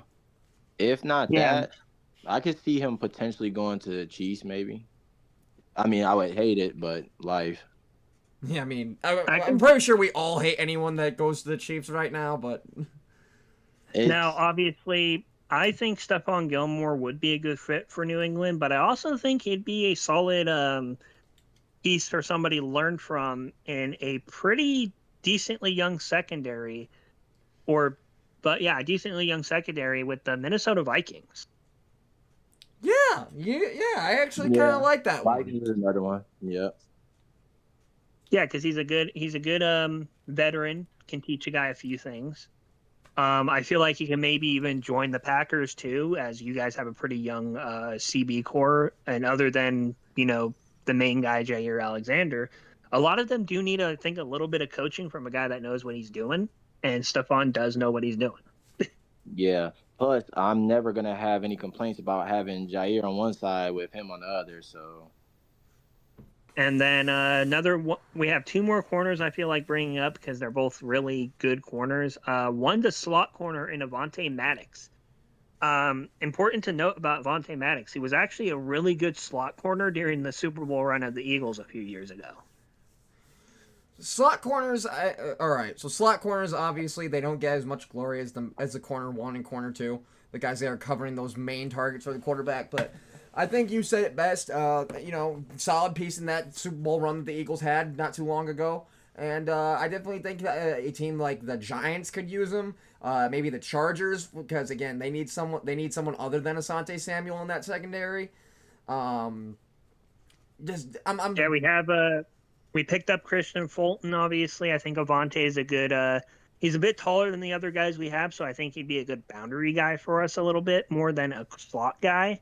But yeah, definitely. I do think we'd be very we'd be smart to sign him if we don't end up drafting somebody we like. all right. And what's our last one? The last one we're going to talk about is hold on, let me actually bring up this guy's stats because this guy actually is worth a slightly longer conversation than many of the other guys we brought up. Uh, he was, and I believe he was an All Pro for a while too, or at least a pretty good player for the team he was playing for. A guy, former Buffalo Bill Chardavius White. Yeah, Oh, yeah. okay, yeah. This guy, this guy's definitely good. Guys, I very sad to see him leave Buffalo. Buffalo is where is the team that I'm probably gonna be associating him with. For as long as I'm a football fan, quite frankly. But I think that getting a change of scenery for him might be good. Obviously he's still very talented, but obviously the Bills are not where they used to be. That I don't think that the Bills are necessarily Super Bowl caliber anymore. They've proven that they just can't beat the Chiefs in the postseason. I don't care what anyone says. We've had that matchup what 3-4 times now in the postseason, and the Chiefs have that number. So I think getting a change of scenery, especially if this is a guy that does want to win a Super Bowl ring, I think he needs to get out of Buffalo and go elsewhere. For So sure. important to say about Tre'Davious White too. Unfortunately, his last 3 years he's been plagued with injuries. He's only played 10 of the last 34 games. Yeah. I think he had a torn Achilles or something like that last year. I forgot what it was. Year before that, he had something less major, and so he did come back near the tail end of that year. But he's been a solid All Pro, Pro Bowl caliber corner. Again, injury luck wasn't his friend the last couple seasons, but he can definitely still go. He is 29 years old, so he's a little bit on the older side, but corners can play until they're a little bit older. We've seen that with a guy like Richard Sherman. Oh, definitely. All right, so I think we are good on corners because I don't think the rest. Well, I'll touch on this guy for just a split second. Xavier Howard. Yeah. He had those great few years coming out of Miami early on in his career. Um, I can see him still being a reliable guy. I need to get a peek at his numbers real quick, but I think he could still be a solid guy. Yeah, Xavier Howard is again 30, but Last year he did struggle a little bit, but I feel like the Dolphins struggled against any team that was, good. So that's to be expected. But yeah, Xavier Howard last year didn't have a lot of stats. Again, I think he was a rotational guy for a bit because some of their younger guys did step up, so they had him in less. He did still have 1 interceptions and 12 passes defended though, or pass deflections. So he's still solid. Um, Again, he's one of those guys that back in 2020 he did win Defensive Player of the Year, I believe, with 10 interceptions. Yeah, he had a monster season that year. Yeah, it was kind of nutty. And since then, he's been still pretty solid. He had 5 interceptions in 2021. Last 2 years, again, I think he just got pushed a little bit further down the depth chart and was more of a slot guy, which I don't think is his identity. I think he is a boundary corner. So yeah, I think he would be another guy that would be good to go to like a team like the Packers or the Chargers or something like that have really young corners that just need to learn something. All right, I think that covers all of the free agents that are left. Yep, we covered all the free agents. I think it's now time for the main event of the show where we talk about the coaches. By the way, I did want to preface this mainly to you guys as well as the chat. The reason we took a lot more of extra time with the free agents that we were talking about, in my opinion, was there's a few of these coaches that there's not much to say, so those are going to be shorter. There's a lot of these coaches that there's not a lot to say, and quite frankly, guys, here's how we're going to do these coaches, right? We're going to go through all 32 teams. We're gonna say our thoughts real quick, and then we're just gonna give a brief, real quick rating on how much they're on the hot seat to keep their job on a scale of 1 to 5. 1 being they're ice cold, their job is secured. 5 being they need to win now or they're fired. Okay, so real quick, I also wanted to. What I'm gonna do is when we talk about each coach, I'm just gonna bring up some of the pieces they brought in too. That way people know what they went out and got their team as a result of just being smart with the money that they had. Well, I think that's more ownership. That's more front office shit. That's not necessarily head coach stuff. But there's some head coaches that do have sway when it comes to that. I guess that's true. Like a guy like Sean McVay would be a good So I guess that's where we're starting then. I guess we could start off with Sean McVay. We're actually going to start just in alphabetical order just because it's a little bit easier that way. Fair enough. And that's also how I wrote it out. So yeah. Okay, so we're going to start in the NFC West with the Arizona Cardinals. Jonathan Gannon is their current head coach. They brought in their most notable signings, in my opinion, is Sean Murphy-Bunting from Tampa Bay, Justin Jones from Chicago, as well as getting Desmond Ridder, I guess, is notable. But yeah, those are some of the more notable options they brought in, and they brought in a lot of depth at places they needed it at. So, all right, scale 1 to 5. I think his is a 3. I think it's lukewarm. He did a lot last year with very little, talent on the team. I only think it's lukewarm because I feel like Arizona coaches since Bruce Arians have not really gotten a lot of chance. So yeah. I think that's a fair assumption. Again, Kenny, you took the words right out of my mouth. As a matter of fact, I don't think that Arizona coaches since Luke Arians are getting much chance to succeed. And I definitely think that this might not be the worst coach in the world for the Cardinals. As you mentioned, he brought in some notable pieces, and as we said before, I think we all can pretty much put our money on MHJ landing in Arizona as well.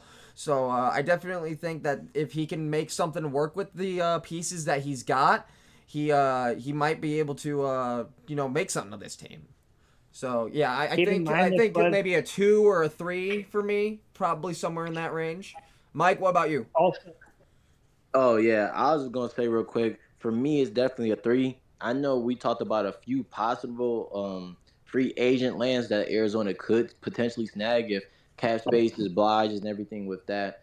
I think he's still at a 3, but I think if they do make some of those bigger moves, or even just a fraction of the things that we were kind of discussing just up in the air, if they start going in some of those directions, he could definitely be on a 4 now, having a little bit of talent and with their current track record of coaches. It would be bumping it down to 2 if he does those moves. 4 would mean he was getting on a hotter seat. No, but that's what I'm saying though. Like he would be in a hotter seat though. I get, I get what Mike's saying, agents. because the more talent you have on the team, the more you're expected to win. Okay, he's Yeah. saying if they get those pieces and he doesn't do well still is what he's saying. Yeah. Okay, I gotcha. Yeah. Because picking up those pieces would cool the seat off, but if he still plays bad like last year, then yeah, it would turn it up to like a 4, 4.5. Okay, next up, we're going to talk about Atlanta Falcons' new head coach, Raheem Morris. He does have some head coaching experience. He led the Washington Redskins to a 3-13 campaign after Hail to the Deadskins. I'm sorry, it was Tampa Bay. 3-13 after John Gruden got fired. And then for the last 11 games, in the last, which was also Atlanta, was the last team he coached for back in 2020. He did have a 4-7 record with that team. So, I mean, he has some head coaching experience. Notable people they brought in was obviously Kirk Cousins, Darnell Mooney, and Rondell Moore were the kind of the 3 biggest gets for this year. 2 pretty solid wide receivers, adds a little more depth behind Drake London, and obviously Kirk Cousins immediately makes them into a slightly more, viable team than what Desmond Ridder was. I do feel like he would be in a like 2.5, maybe. Again, he's a newer coach, so I feel like he will have a slightly longer leash than other coaches. I'm okay. First off, let me say this: anything from Arthur Smith is probably going to be considered an upgrade.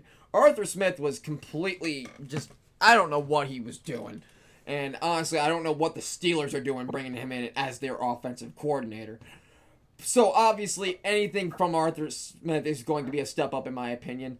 But with the pieces that Atlanta has, I definitely think that this is probably like a 3 or a 4. The Atlanta Falcons have the pieces to be a playoff contending team.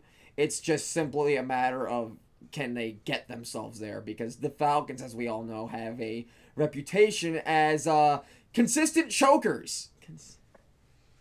Choke bowl champions. 28-3. Yeah, 28-3. That's all I really have to say. That is the Falcons' legacy right there. So, guys, if they want to shake that legacy, they need to obviously start making some changes, and it all starts with the head coach. So, again, I think this is a 3 or a 4 for as far as the hot seat goes, because again, Atlanta has the talent there to succeed. Now, keep in mind, I do want to preface this because we seem to be not understanding how this works. We're basing it off of now, not the talent, not if they suck later. We're talking about right now before the year starts, where their seat's at. That's why mine are lower than your guys's, because you're thinking ahead. I'm thinking right now. Well, I'm thinking all things considered.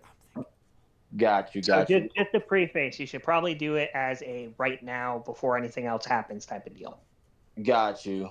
Well, because that's like, that's like if Sean McVay retired and some guy got brought in. You put him at a 1 because he won't have any talent really other than like 4 weapons on offense. And that wouldn't, yeah. All right, so what does Mike, our what are guest your think? thoughts? Yeah, I was about to say, well, if that is the case, now that I have an understanding of that, then I would put him down for a 2, actually. Because I just feel like the way that he's coming in, I don't think the organization will expect too much out of him. So, yeah. All right, so next up, we obviously already know what this guy's going to be, but I'm still going to bring up some of his additions. I think we can all agree this guy's a 1. John Harbaugh, who brought in Derrick Henry, he re-signed Justin Madubuike, and those are his 2 biggest signings, but it's Baltimore, and they don't need much. So Yeah, no. I say a 1. It's a Harbaugh. On top of that, John Harbaugh has had one of the most successful tenures in the NFL as a coach. I don't think there's any arguing that, even though, again, we've seen this dude. This dude's a Super Bowl winning coach. Like, there's no way around it. This dude's a Super Bowl winning coach. So I definitely think 1 is a fair assumption. And as mentioned, Baltimore has the team built there to compete. So not much to say on the matter. Agreed. Same for me as well. Okay, next up is Buffalo Bills. Coach right now is Sean McDermott. His current best signings, I would say, is he brought in Taylor Rapp to replace one of the safeties he had lost. He brought in Austin Johnson just this morning, just this morning, I believe. He re-signed AJ Espinoza, and he brought in Curtis Samuel as a solid wide receiver depth piece. I think Sean McDermott, in my opinion, is at a 4. Yeah, I think 4 is probably a fair number. I was probably about to put him at like a 3 or a 4. Just because I think that this dude needs to prove that he can beat the Chiefs. He has proven time and time again that Andy Reid can just straight up outcoach him, and that the Chiefs can outplay his team. So I think he needs to get over that hump, and if he can, his seat will cool down. But if he can't, man, like Sean McDermott, you might want to start looking for other jobs. Yeah, 4 for me as well. And I think the main reason why we all put him there isn't just because he constantly loses to the Chiefs in the playoffs, but you had a wide open door for like 3 or 4 years now since the fall of the Empire to finally do something, and you never were able to do it.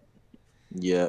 Yeah, I mean, the Bills are a team that withstood the entire empire of the Patriots, tried to build their own just to play second fiddle to the Chiefs.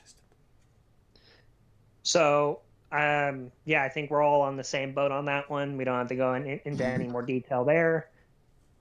Next up is the Carolina Panthers, who brought in Dave Canellis. Real quick note about Dave Canellis: he has no head coaching experience. However, he did help turn around Baker Mayfield and was the wide receivers coach for the Seattle Seahawks when they won the Super Bowl. Most notable options of people he brought in were Deontay Johnson. They traded a 7th-round pick to the Pittsburgh Steelers, along with bringing in a guy, Robert Hunt, to help protect their young quarterback, as well as bringing in a guy, Dane Jackson at corner, as well as a previously mentioned Nick Scott and Jordan Fuller at safeties.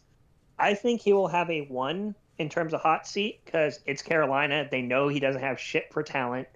And he does have no head coaching experience, so I don't think there's any actual expectation for him to win a ton of games this year. Yeah, I think that's a fair assumption. I'm gonna put this dude at a 1 as well, just because we all know the shithole that Carolina is in. This team is probably the furthest back out of any franchise in the NFL. This team, and obviously, guys, we've mentioned on the show, this team is trying to get better, but it's all a matter of baby steps. You gotta learn to crawl before you can walk, and walk before you can run. It's gonna take some time to get there. So I definitely think that this dude might be safe as far as his job goes for now. Now, say the future comes a bit faster than we're all predicting, and the Panthers suddenly become, this competitive team again, and they get this talent. That could change. But as of right now, I think it's just a solid 1. Yeah, I feel the same way, but I would only just put him at a 2, just for the fact of that this would be his first term as a head coach, so it would be a smaller, I think, definitely a shorter leash, but still nowhere to be nothing worried about, I would say, but just a little tick on 2. Okay, so this one's we're going to let Nick talk about this one last because it is the Chicago Bears with Matt Eberflus. All right, yep. You two go off because I'm gonna go off on this. I'm gonna go off on this bitch in about 10 minutes. Notable players that got brought in was DeAndre Swift, wide receiver Keenan Allen, a center, looks like 3 other linemen, Gerald Everett, Kevin Byard, and Jonathan Owens, former Packer, by the way. I'm gonna give Matt Eberflus a 4.5. I think that's pretty reasonable. He really hasn't done jack shit as a coach, and when you get out-coached by Matt fucking Nagy, you definitely deserve at least a 4. Your thoughts? Yeah, I'll give him a 4 as well, and for kind of the same reason that you did. And I'm also looking at the situation and the current climate in Chicago. Fans are unhappy. I feel like the organization isn't really happy, but they are moving in the right direction. But definitely a 4 season for them, for sure. Okay, Nick, before you speak, we need to all get within like about 10 miles away because he is about to go atomic on us right now. All right. Are you far back enough? Okay, Yeah, go I'm ahead, good. Nick. I'm good. All right, guys. Matt Eberflus is getting a 5 for me. I don't care what any of you bitches say. This dude needs to succeed, and he has to do it now. The Chicago Bears cycle is always, man, our QB sucks. So, well, actually, no. First, it's the coach's fault. Our coach always sucks. So we fire the coach, and we bring in a new coach. Then our quarterback sucks because our quarterback just got a new coach and a new system. So now our quarterback sucks. Need to ship the quarterback out of town. It's an endless cycle, guys. And I think the fact that the Bears kept Matt Nagy around after this abysmal run as head coach, after the three-win season, the fact that they kept him around speaks volumes, and that the Bears are not dedicated to winning. This is not a winning culture. They are absolutely brain dead making some of these decisions, like keeping Matt Eberflus around, especially when a coach like Harbaugh was looking them in the eyes. I'm sorry, you had Justin Fields sitting in your lap. You bring in Harbaugh instead of letting the Chargers go and snag him up. I'm sorry. I genuinely think that Justin Fields will have genuinely succeeded under a system like that. And and the fact that you kept Eberflus around and just decided to screw the quarterback, nah, screw you guys, screw the Chicago Bears. Matt Eberflus, you're on a 5, especially with all the pieces in that town now. And if Caleb Williams doesn't succeed, I'm sorry, you're on just as hot of a seat. I do want to also bring up with the Chicago Bears and bringing in another coach. If you guys had brought in Harbaugh, by the way, I'm talking to the front office right now. You do realize that this guy's whole system with Colin Kaepernick was the read fucking option. You have Justin Fields, who knows how to run. I know you guys are stupid and you don't understand that, but he knows how to run. That would have been a match made in heaven for Fields. Exactly. That's why I'm saying the Bears had the opportunity to let Fields succeed, looking them in the eye, and they decided to say, nah, screw Fields, we're going to keep Eberflus, and we're going to draft Caleb Williams. And that's why I think Caleb Williams is going to end up being a bust. Okay, so next coach we're going to talk about is the Cincinnati Bengals coach, Zach Taylor. He brought in Zach Moss. He also put a franchise tag on T. Higgins, brought in Mike Gesicki, brought in Ford and Trent Brown to help shore up an O-line that really needs to protect Joe Burrow. I'm going to give this guy right now, I'm going to have to give him at least, I'm going to say 2.5. The reason why it's low is because he was still able to accomplish a lot last year despite not having Joe Burrow. I definitely think 2 is a fair assumption. Not to mention he also does have his Super Bowl run with the Bengals, where they didn't necessarily win, but obviously making a Super Bowl is that's no easy feat either. So I definitely think that this guy I think he's probably going to be the head coach for the Bengals for the foreseeable future. Yeah, strong 2 for me as well. It's also important to note that he has a pretty strong friendship connection, whatever, with Joe Burrow too. And I think as long as Burrow's there, he's going to be there. I think that's a fair assumption, and you know what? It's always good to see when you have a good relationship between your head coach and quarterback. Okay, Kevin Stefanski, Cleveland Browns head coach. He brought in Tyler Huntley to back up Child Predator. He also brought in Jameis Winston. He brought in Deontay Foreman just recently. They also acquired Jerry Jeudy, Zadarius Smith, Shelby Harris, Devin Bush, Jordan Hicks, and a new kick, and re-signed their kicker Cade York. I'd give this guy a 2 much for the same reason I gave the Bengals coach a 2.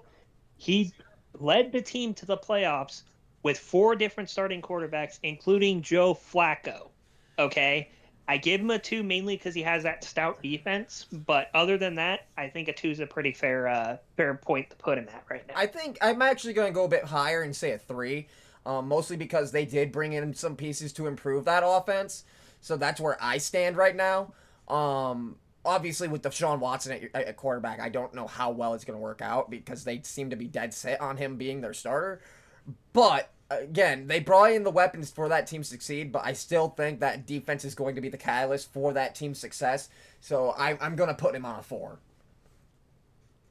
I'm going to move him to a 3 just because you know, he has led those guys, like we just mentioned, he has led those guys to apply for what he has, and he's shown that he can work with whatever you give him. But I just feel like this year is a three for him because it's kind of just like really in the middle. It's like, if it doesn't work as good, it's the first year we're getting all these weapons, so you're not technically on the hot seat. But in the same sense, it's also like it would be nice if we could have some success since you showed us all the success that we could have with lesser talent. So.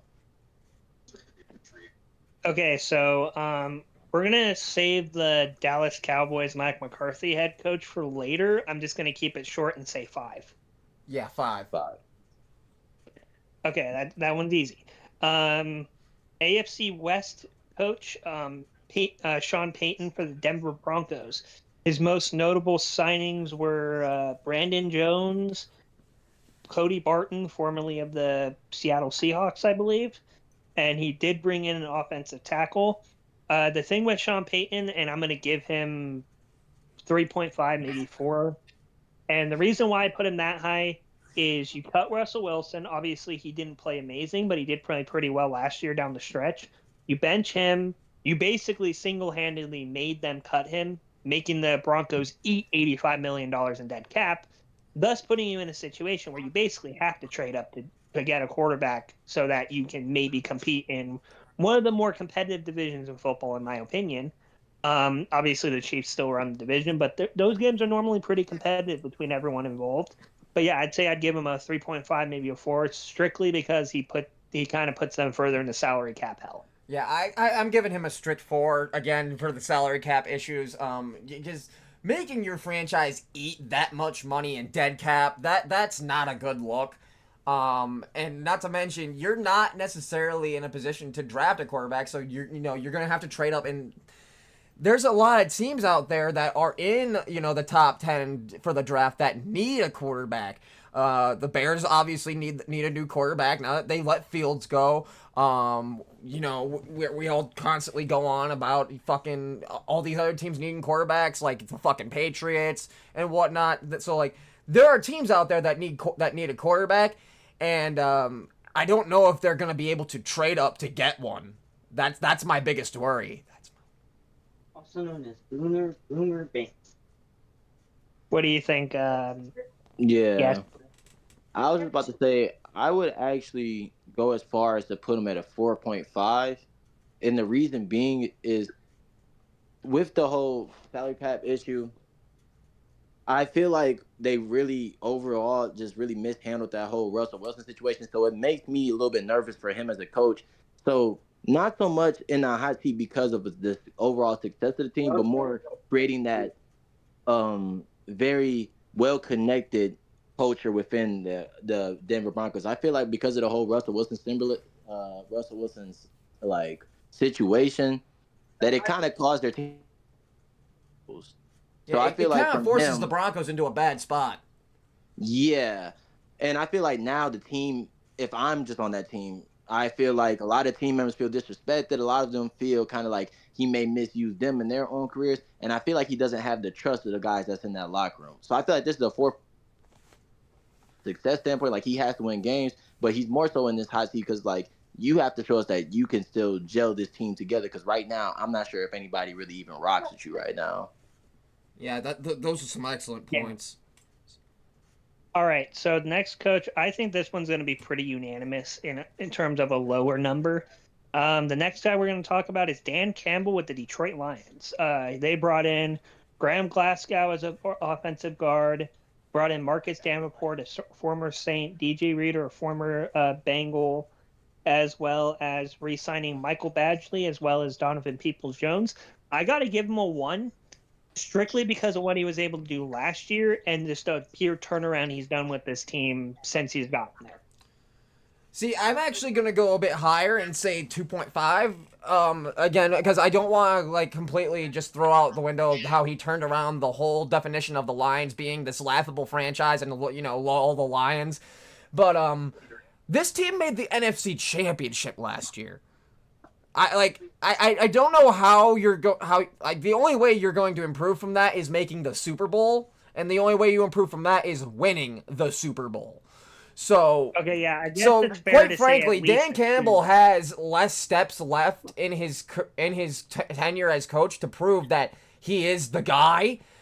I feel like he has proven that he is the guy for now.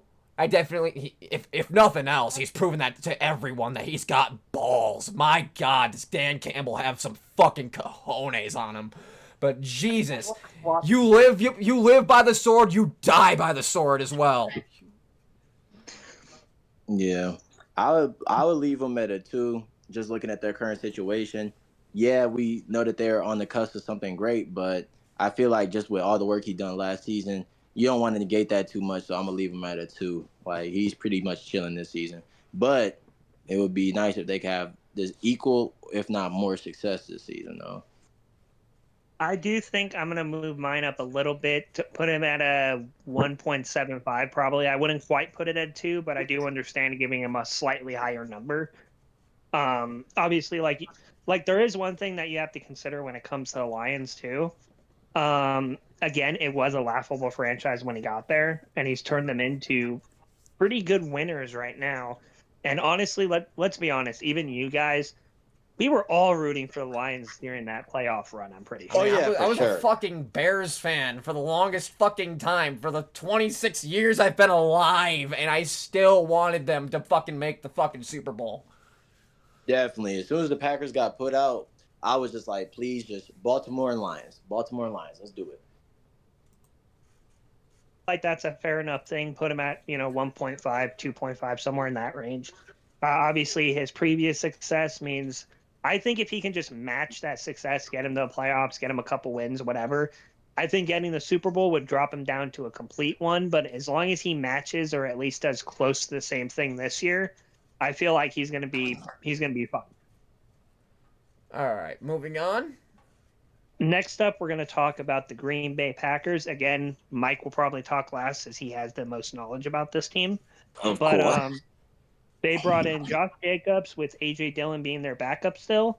They also brought in Eric Wilson at linebacker, as well as Xavier McKinney to replace the departure of Darnell Savage.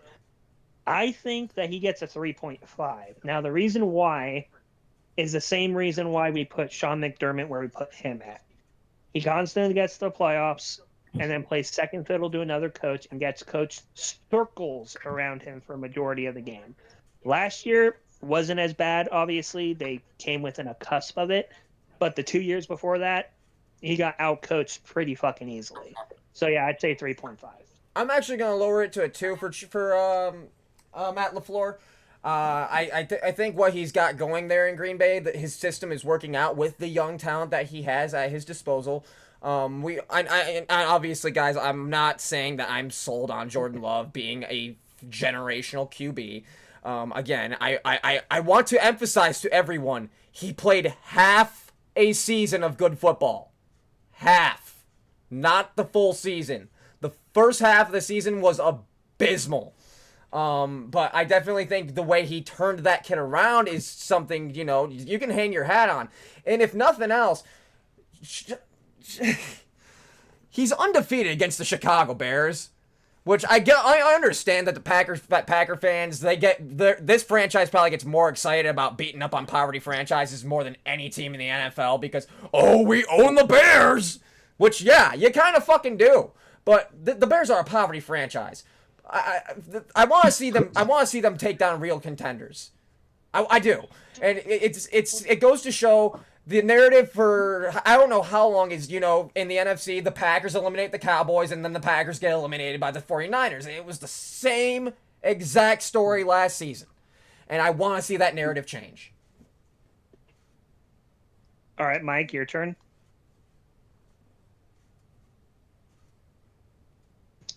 And I like to go on record to say this as well.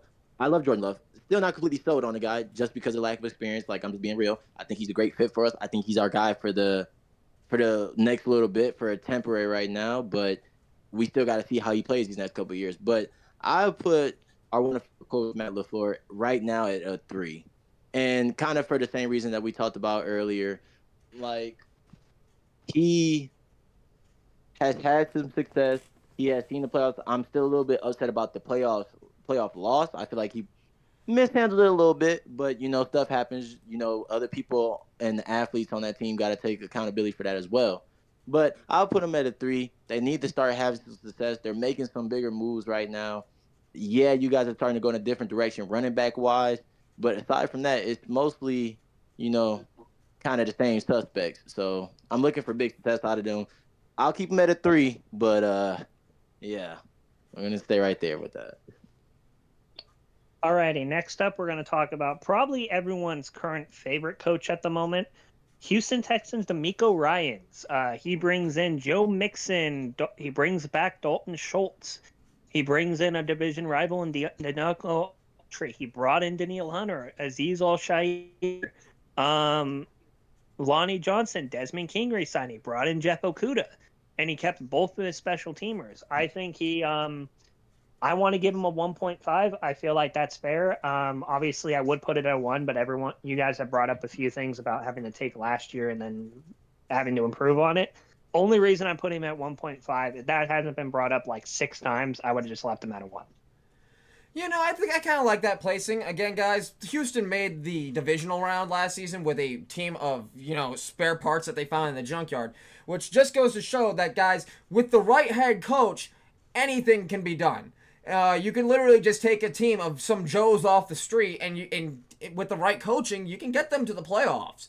Now, I'm not saying you can win a Super Bowl with a team of Joes off the street, but you can win in the NFL just being some average Joe as long as you have the right coaching. And I definitely think what he's doing down there in Houston is it's quite admirable. Turning that franchise around from being being number 1 contenders in the Tank Bowl to all the way to the divisional round last year. Yeah. I'll also keep them at a 1.5 for some of the reasons that y'all already listed. No need to really repeat those, but yeah, 1.5. All right, next up, let's talk about also AFC South coach Shane Steichen of the Indianapolis Colts. They bring in Joe Flacco as a reliable backup option to their young quarterback. They also re-signed Michael Pittman Jr. to a 3-year, $70 million deal. Well deserved, by the way. They re-brought in Grover Stewart as well as Kenny Moore II. And I believe he, much like Ryan's, I think we got to give him 1.5, maybe a 2, you can be argued. But he got him within 1 play of going to the playoffs with Gardner Minshew at quarterback. I feel like that speaks volumes. Yeah, no, that's actually really impressive when you think about it, considering that they didn't have AR-15 for most of the season, and that was supposed to be their pole position, QB1. And coming within 1 play of the playoffs, like that's insane. 1 play and your fortunes could have all been different, and you could have been playing football in January. I definitely think that the 1.5 is a fair judgment, and I'm actually kind of excited to see what he can maybe do with the Colts. Although I'm also going to say this, the Colts probably have the worst ownership in the NFL outside of the Chicago Bears. Yeah, and the Carolina Panthers. Yeah, those 3 teams are probably the worst 3 now that Dan Snyder's gone. Yeah. Okay, so we're all agreed probably about a 1.52, basically. Yeah, pretty for much. sure. Okay, so next up, the third AFC South team we're going to talk about, the Jacksonville Jaguars. It's Doug Peterson at head coach here. They traded for Mac Jones to put I'd say pretty decent, needing a change of scenery type of quarterback behind Lawrence. They brought in Gabe Davis to replace a honestly pretty sputtery Calvin Ridley from last year. Also brought in Devin Duvernay, former Baltimore Raven. Brought in Mitch Morris and Urza Cleveland to help shore up an O-line that was very leaky last year. And I feel like 2 of the most notable things they did was bring back Josh Allen, as well as sign Eric Armstead and Darnell Savage as well. I think with Jacksonville, I got to give them right now. I feel like a 2.5 or 3 would be fair. Doug Peterson was honestly dealt a bad hand last year with Trevor Lawrence's injury, but he tried to keep him in games as much as he could despite that. The only reason why he's slightly ranked a little bit higher is he has more coaching experience than the other two. Yeah, I'm definitely gonna roll with that ranking as well. And just like you said, Doug Peterson did indeed get dealt a bad hand in Jacksonville last year with the Lawrence injury. But guys, I don't want last season to be the narrative that Doug Peterson is this abysmal head coach. Like, Doug Peterson's a good coach, guys. I don't care what anyone says. The dude knows what he's doing. And I think with the pieces that Jacksonville has acquired this season, I think it's going to put him into a better position to succeed and probably make the playoffs. Yeah, I would probably same reasons, but I'll probably just lock him in for a 2 though. Okay, so next one we're going to talk about. I don't even have to bring up who he brought in or anything at this point.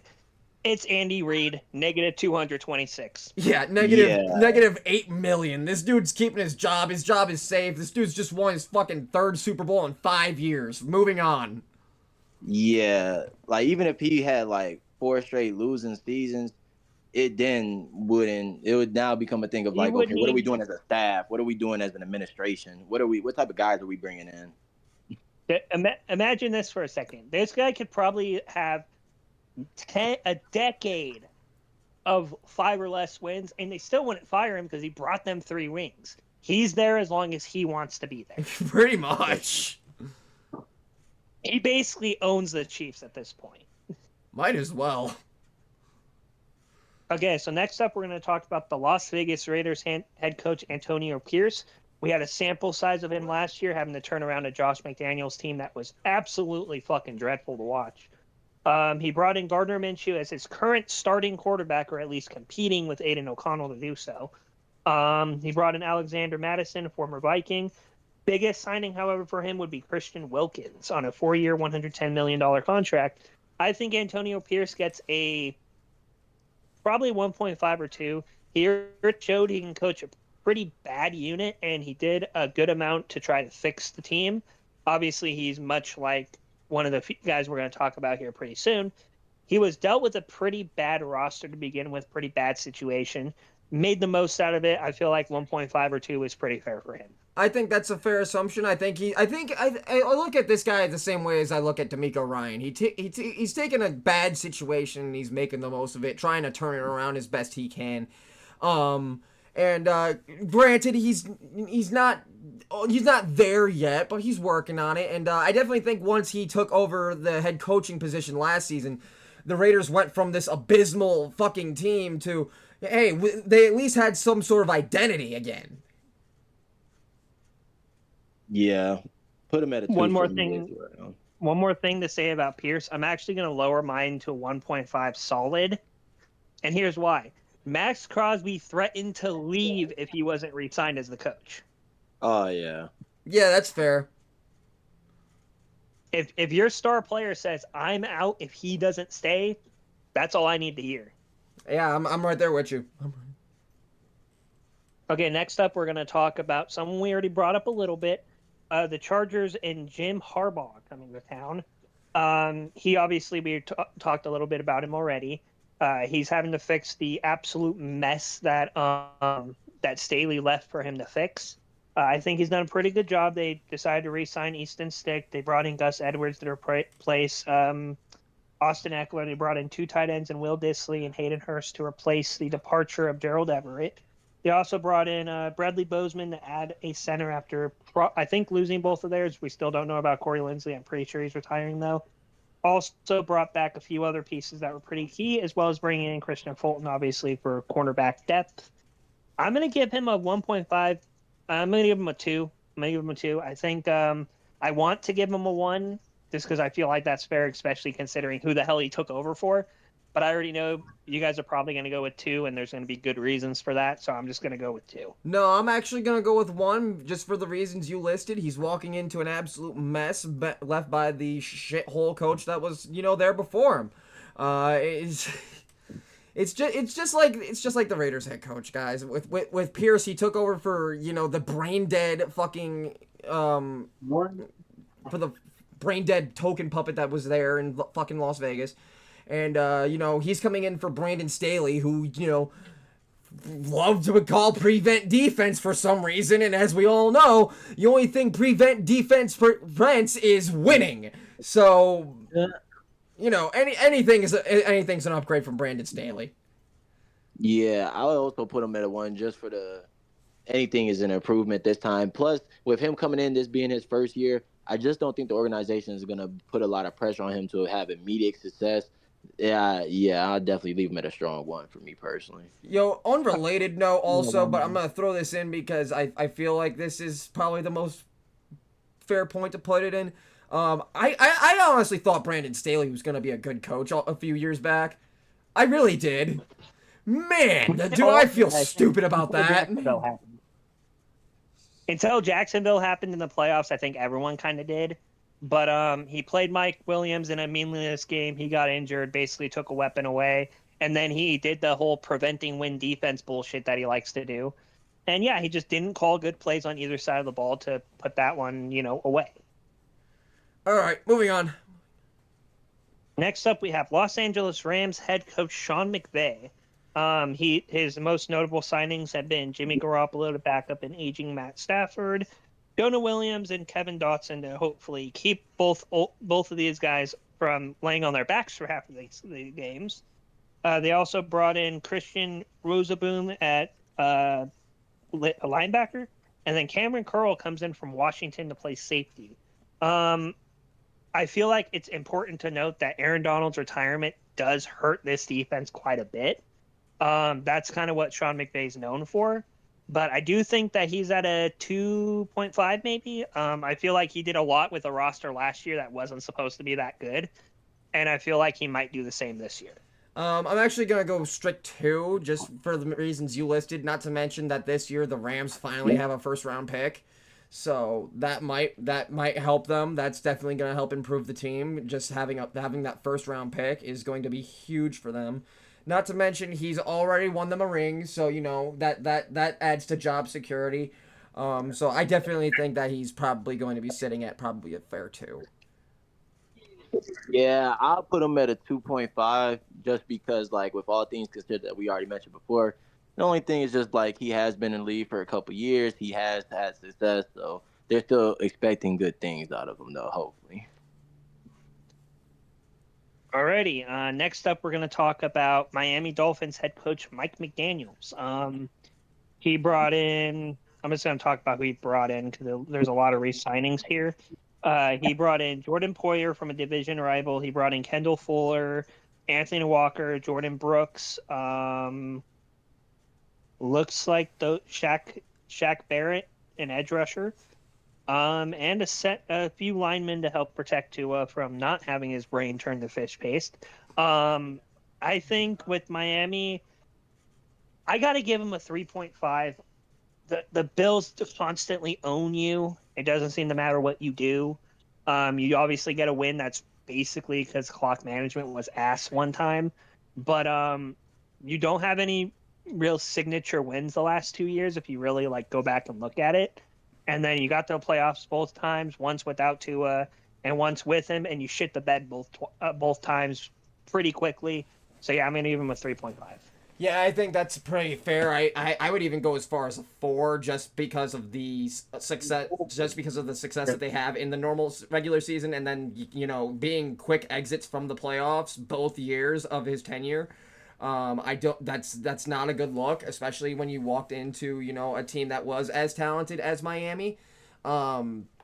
He has people thinking that Tua is a system QB, which I don't necessarily think is true. I think Tua is genuinely talented. I just think his brains were turned to mush last season, and I think that definitely is going to haunt Tua for a little while. But I definitely think that this team they need to start winning and not just over poverty franchises. They need to start beating real competitors.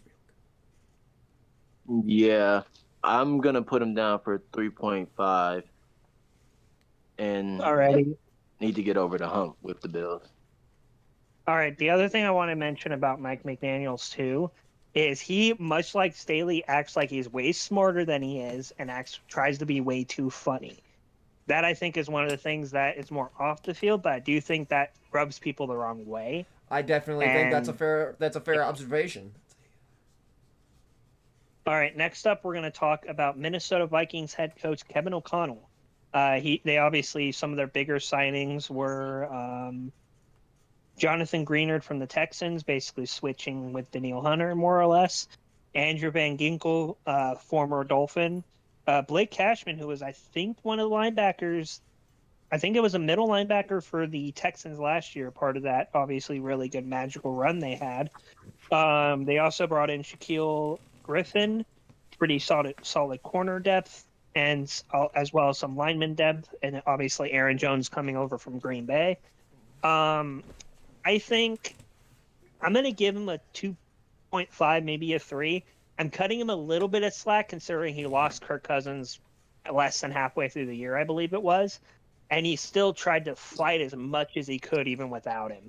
And you got to kind of give him some points for fighting through that type of adversity. Not a lot of coaches can do that. Yeah, no, So I'm yeah, I gonna think I'm I'm gonna going to give I'm him a gonna 3. go likewise and give him a 3.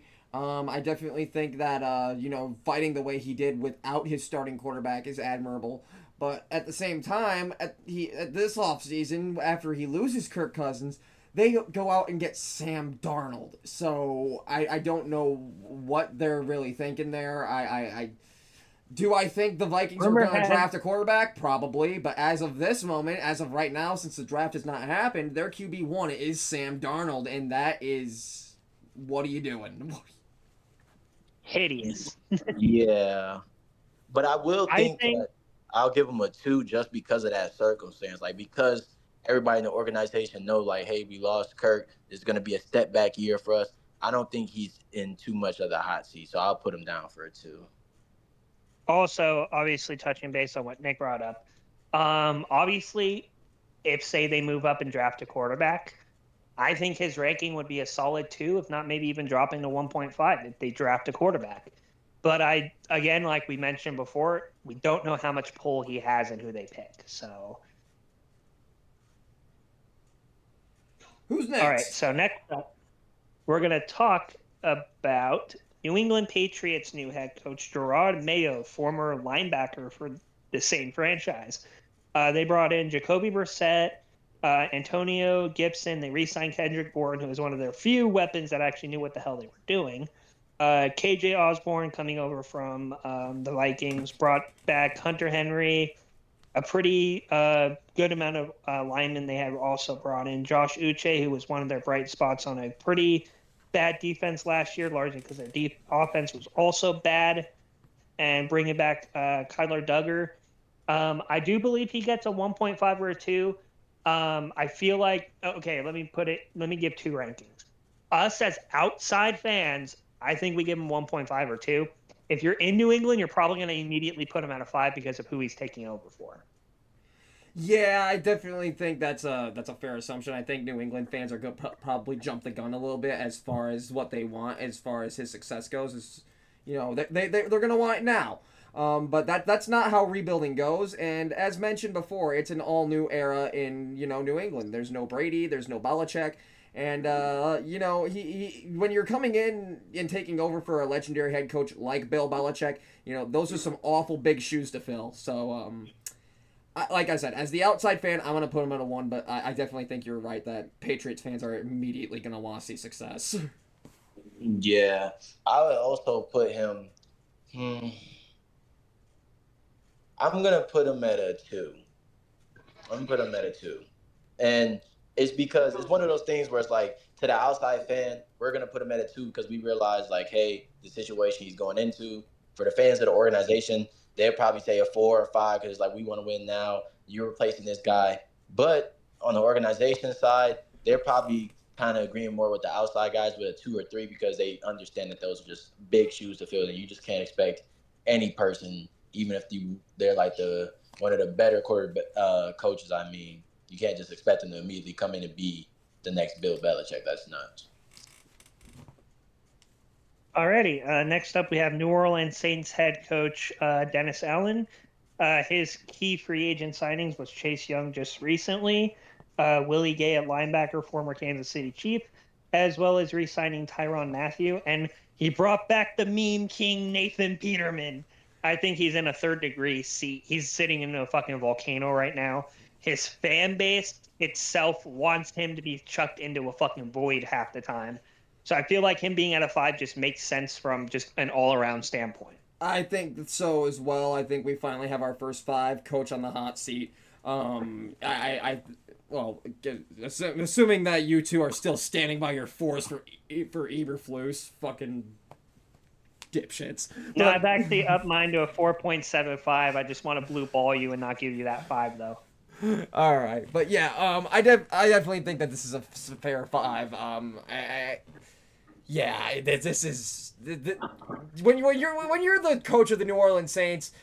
Yeah, you're taking up for Sean Payton, but like the New Orleans Saints are just this is a team that's in cap hell. All right, and they're gonna be for some time. So I don't know why Saints fans are so eager to chuck him off a cliff, but they are. So yeah, I think this is but I definitely think that the 5 is a fair number. Yeah, confident 5, confident. All right, so next up, we're going to bring up New York Giants head coach Brian Daboll. His most notable signings were bringing in Drew Lock, which is funny to say, but he could actually compete for the starting job right now. Isaiah McKenzie, Darnell Holmes, Jalen Mills, but his biggest free agency acquisition is Brian Burns from the Carolina Panthers. I feel like you got to give Brian Daboll like I don't know, maybe a 3. Like I feel like you can kind of give him a 2 or a 2.52. It's going to be somewhere in that range for me.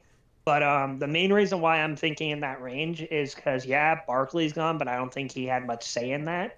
I also think obviously the ownership giving Danny Nichols fucking the deal they gave him also was not his say.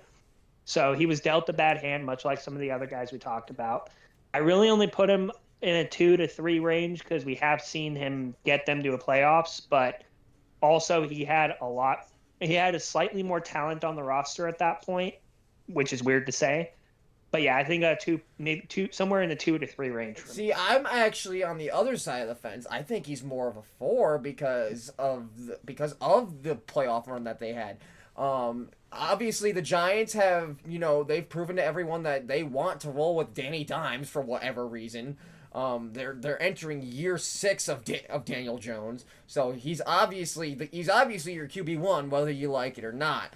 So now it's just simply what can you build around him since the organization seems so dead set on him. I don't think that he managed that very well last season, and I think that's why he's gonna be on a bit of a hot seat this season. Yeah, for me, I want to put him at a 3, but I think I'm gonna have to give him the 3.5 just because I do agree with you a little bit. I feel like he's gonna have a few expectations that's coming up, so I wouldn't say he's super in the hot seat, but if 3.5, just tipping him a little bit over to that hotter side of the scale for sure. Okay, so next up we got New York Jets head coach Robert Saleh.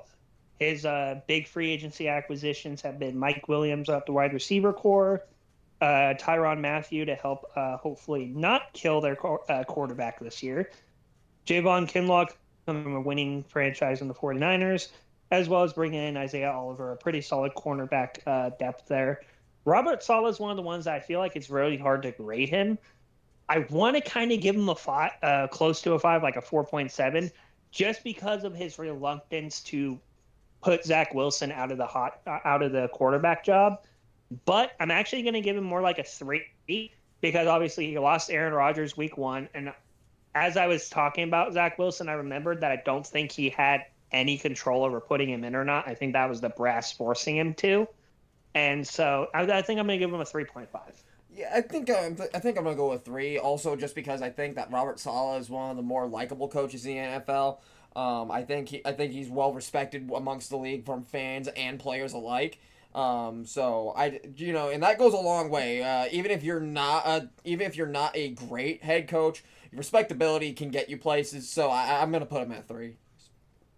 Yeah, I'm actually gonna mark him a little bit lower at a 2, just because I feel like he carries this good coach persona with him. I have, just through his different interviews and stuff like that, studied some of his game plan and stuff like that. I feel like he's a really solid guy. I think he's just waiting for his moment to prove that. Give me a few key guys. Give me some guys that are healthy, and I can make a little bit of a push to try to steal that one of those playoff spots, possibly potentially this upcoming season. Maybe wild card if they somehow figure it out. I don't know, but I don't feel like he's too deep into the hot seat, so I'll mark him down for a 2. Yeah, those are some good points as well. All right, next up, Philadelphia Eagles head coach Nick Sirianni. His biggest acquisition is obviously Saquon Barkley to bolster up that halfback room. He also re-signed his pretty much one of the best kickers in the league right now in Jake Elliott. Brought in Devin White, Julian Okwara, Bryce Huff, and some linemen to kind of, I'm assuming, bolster up a room that isn't that good now, especially with the retirement to Jason Kelsey. Now, I think he gets a floor, and here's why.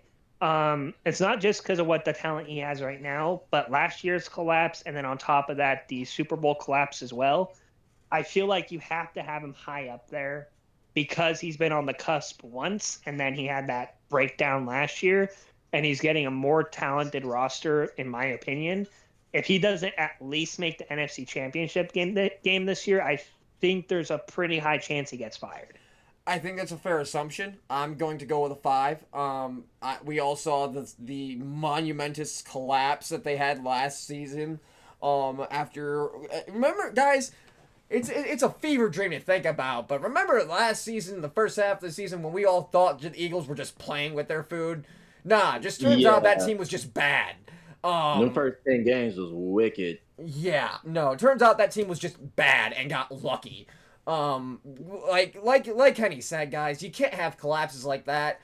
You can't have them in the regular season, much less the Super Bowl, which is where we saw it the first time. And I definitely think if he does not, at least make the NFC Championship, if not, finally, get a Super Bowl ring, I think he's definitely going to be looking for other jobs. Yeah, big season for him. I got to mark down for a 4.5. Got to rise to the challenge. Okay, next up, we're going to talk about Pittsburgh Steelers head coach Mike Tomlin. His notable acquisitions he's been a topic the last 2 weeks in trading for Justin Fields, bringing in Russell Wilson, as well as bringing in division rival Patrick Queen to bolster up the linebacker unit, middle linebacking unit, I should say, as well as signing Dante Jackson when they really need the cornerback room. Honestly, I'm going to probably have a little bit of a hot take here. I think he's actually maybe not a hot take to us, but to their fan base. I got to put him at a 2.5, dude. Like, this guy doesn't have a losing season. Despite some of the bad rosters he has, he's been able to take pretty shit rosters and still get over 500. It's just insane. So I got to give him probably a 2.5. See, I'm on the other side of the fence. I'm going to go 3.54. Yeah, I understand this guy doesn't have a losing season on his record, but come on, how many times are you gonna go 9-8 and really expect to be successful? How many times can you go 9-8? You can only do it so many times. I do think that the Steelers did improve this offseason. So I will say that. Do I think that they're gonna have another? Do I think that Mike Tomlin's gonna somehow have his first losing record? No. But do I think that the Steelers are going to suddenly make the playoffs with this? No. I think this is just gonna be another one of those lost seasons where, hey, they have a winning record, but that's the end of the discussion. Yeah. I definitely feel what you're saying, but I'm still gonna lean a little bit more on the 2.5 side because I feel like also another thing that we need to take in consideration is that for Mike Tomlin, like, even though he's not necessarily at the same pedigree as an Andy Reid, he's in that same vibe for the Steelers. I feel like he's one of those guys who's like, he might just retire with us for real, and that's just life. So I'll probably mark him down for 2.5. All right. Yeah, but I think that range that we all three kind of found, I think that's fair. There's points for it to be higher and there's points for it to be lower. All right, so next up, we're going to talk about Kyle Shanahan. His most notable signings were Isaiah Yedam, which is a corner, which I think they did need corners last year to some degree. Devondre Campbell comes over from Green Bay. Gross Matos coming over from Carolina. Leonard Floyd. I don't remember whose team he was for, but I'm sure he was at least halfway good. Um, Honestly, on some pretty cheap deals. However, with Sanford, I kind of have to give the same thing I gave Sirianni here. Two times now, the Niners blew it in the Super Bowl when they had a two-score lead on the Chiefs and could have literally stomped on their throats and stopped them. But unfortunately, they didn't do that twice now. You have all the talent in the world. There's no reason you shouldn't have won either one of those games. So I honestly think you got at least a 4.5. Yeah, no, I'm even going 5. Not to mention this dude has a stigma about him, about being a choking head coach. He was the head coach of the Falcons for that monumentous 28-3 blow. Yeah. So like that is not gonna fly. This dude has a reputation of choking. He choked to the Patriots in the Super Bowl. He choked to the Chiefs twice in the Super Bowl. Getting you there is one thing, but if you're just gonna get there to choke, what's the point of even getting there? Yeah, I'm gonna put him at a strong 4.5 as well.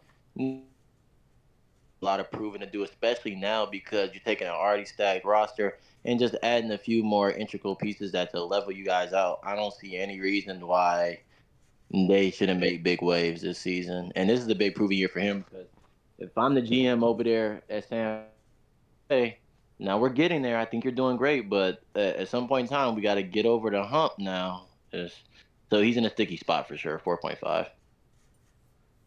Okay, next up is Seattle Seahawks Mike McDonald. I don't think he has any coaching experience, but his bring-ins were Sam Howell. They traded for him. They in exchange for a fourth and a fifth and two fifths, I believe. And they also got a fourth and sixth round picks for in the deal with Sam Howell. They also kept Noah Fant. They brought in Rayshawn Jenkins, Kayvon Wallace, Jerome Baker, Leonard Williams. They re-signed. I got to give this guy a 1.5. Same reason we were talking about with New England and some of these other guys. He's a new head coach. He's coming in for a legendary head coach in this regard. I feel like they're going to give him a decent sized leash because even though he has the talent on the team, he still has to at least have a year to mesh with them. So, yeah, that's why I think 1.5. I think that's a fair Same, assumption. 1.5. Coming in for Pete Carroll that's no easy feat.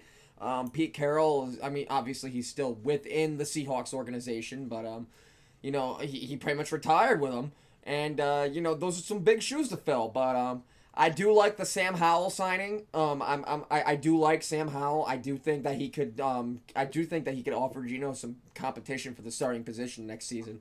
But only time will tell with that. So I do think that 1.5 is a fair assumption. He's walking into not the worst situation in the world, but you could definitely do better, and I think he's definitely tried to improve that. Yeah, and actually, now that you mentioned that, I was at a 1.5, but I'm gonna move it up to a 2, just for the sake of Pete Carroll still being around in the office. He has experience with some of these players before you even got here, so he can give you a little bit of a hand as well. Plus, we already know the state that the Seahawks are currently in, but I think I will vote up to 2 just because you got your old head coach that's still gonna be around. Still going to be around the facilities, and that could be a great help, and you need to be using him for sure. Yeah, I think that's a fair point, Mike. I think he should definitely try to utilize the tools that he's got. All right, so next up, we're going to talk about Tampa Bay Buccaneers. Todd Bowles. He's done an excellent job this free agency. Brought back Baker Mayfield, who I feel definitely earned that contract.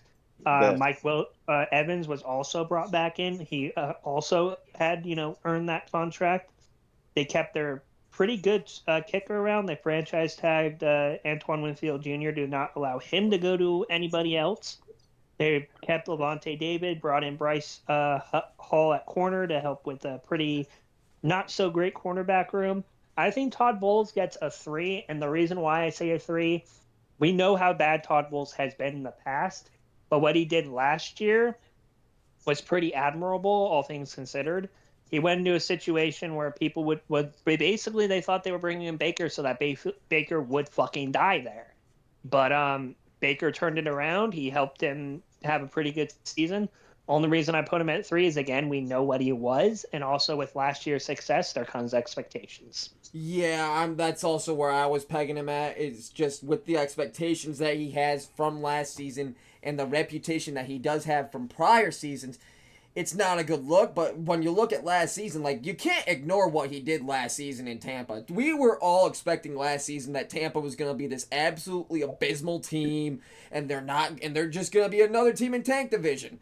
And to be fair, it's still tank division, yes, but that, like, they led tank division, and it was by a fair margin. I mean, not to mention, you've got the turnaround of Baker Mayfield, so you've got that on your resume, so that's pretty impressive. Yeah, I'm gonna leave it at a solid 3. Feel like he left something pretty good last season to build upon. He has already proven that he knows how to win and he knows how to develop a culture that knows how to win. Now it's just about repeating success. So I'm gonna put him at a 3. Not quite super duper hot, but you a little moderate because we want to make sure that you can be consistent and actually lead us to where we're trying to go. All right, next up, we have the Tennessee Titans with Brian Callahan, one of those integral pieces of Tampa that allowed Baker Mayfield to turn it around last year. He has no coaching experience. I want to note that real quick, other than that stint as a few stints as like a quarterback coach at places, but no relevant experience. Some of the moves he made was bringing in Mason Rudolph as a good backup piece, bringing in Tony Pollard, Calvin Ridley, Lloyd Cushenberry to help protect their young quarterback, former Charger Kenneth Murray and Sebastian Joseph Day, as well as trading to get L'Jarius Sneed, as we talked about earlier, and getting a pretty good kicker in Nick Folk. I think he's going to be much like the other guys that are coming into a situation like this, coming in for a pretty good head coach. First, has no real experience, so there shouldn't really be any real expectation for him at all, other than to just compete. But yeah, I think I'm going to give him 1.5 or a 2. Yeah, I'm in the same boat for all the reasons you just listed. Obviously this team's made some solid acquisitions this offseason. And I think it's time for them to, start to try to compete again. I don't necessarily think that they're going to be, necessarily like major playoff threats, but you've got the team there to, at least compete with some of the top dogs. Go blow for blow a little bit. Yeah, and I would even go as far to put him really down for a 1, just simply because I feel like with the situation he's coming into, a lot of room for improvement. But like we said, at this point, and with the current weapons that you have and coming into the situation, just for this first year, just test the waters, figure it out. You already don't got a lot of coach experience. They know that when they signed him to the contract. So just kind of roll with him, give him a year, and then we'll kind of come back next season and reevaluate where that looks at. Last but not least, we have the Washington Commanders, now led by Dan Quinn. His previous coaching experience is 43-42 in the regular season and 3-2 in the postseason. So their notable signings have been Marcus Mariota to be their quarterback, Austin Eckler to probably be their halfback too, the new center from the Cowboys, as well as their edge. Cleveland Farrell's a pretty good pickup, in my opinion. Frankie Louvu and Bobby Wagner locked down a decent, albeit a little bit older linebacker room. Jeremy Chin comes in to play safety for them as well. It is Dan Quinn, so he doesn't have a really long leash due to him already having coaching experience. He wasn't that great of a head coach before, but this is the Washington Commanders, so they're not – I don't know if they're really trying to change much from last year. I am going to give him a 3.5, I think. They did make some notable people to come in. Again, most of that ranking is because of his previous experience. We kind of already know what he is. I'm actually gonna go likewise. Although I think that the Commanders might actually be in a better situation than we think. Obviously they brought in that you just mentioned. Not to mention they're probably going to be going to get a young quarterback in the draft. I'm pretty sure they still have Scary Terry at their disposal. So they already have a great wide receiver one that the young kids got that whoever they draft's gonna be able to throw to. So I don't necessarily think that they're going to be competing with Dallas and Philly for the division or anything, but I definitely think that they definitely will be a better team than we are expecting them to be. Yeah, I'll put him down. I'll put him down for a 2, just because he is coming with a few weapons. But yeah, I love Scary Terry. I love some of the way and the direction that they're kind of heading with that organization, trying to be competitive. So I don't feel like there's lots of pressure on him, but still a little bit there. I'll put him down at a 2. All right. Well, All right, and that is all the head coaches. that is all the Yeah. head coaches. All right, cool, guys. That brings us to our final 3 segments, guys. You guys are getting 2 segments this week for our biased versus unbiased opinions with Mike being here. But we'll start off with Kenny's, as we always do. Guys, welcome into our segment, Charged Up. All right, so we kind of talked a little bit about, obviously, where we see Jim Harbaugh already. I talked about a few of the moves already that they could do to help bolster the team a little bit. I do think going out and trading for a guy like T. Higgins, if he's on the block, picking up a Tyler Boyd, somebody like that for no other reason than to be, a solid option, as well as help these younger guys like Mike and Keenan were doing before they left. I do trust Jim Harbaugh has a plan heading into the draft. We obviously don't know what that plan is, but I mentioned this during the week to a few other people I was talking to. Jim Harbaugh has a big leg up on all these other coaches because he's fresh out of college and he's seen all these guys up close, probably talked to a lot of them to try to get him to come to Michigan, game planned around them. He knows who's good, he knows who's not. And so I think he has a plan for the draft, and he's already mentioned that they are open to trade in the 5th round. I think if he pulls off a trade with like the Vikings and taking both their first and a few other picks, I feel like if he does that, then he obviously has a lot of plans for later in the draft than just the 1st round. I think we mentioned this last week. Nick knows the phrase I like to use for this. Herbert threw the Walmart baggers 2 years ago and still put up the 2nd most numbers in the NFL. So he can do it with what he has right now, but that doesn't necessarily mean we want it to just be what he has right now. Obviously, you're always going to try to basically you're playing for second fiddle in that division as of now, no matter what your other team is, until the Chiefs fall off to some degree. You basically have to accept that is your fate. You're fighting for second, and you're fighting for a wild card spot. Altogether, though, I think this defense is obviously pretty good. Need to add some more corners, maybe a few linebackers, maybe another safety if you want to put Derwin in the box like we talked about earlier.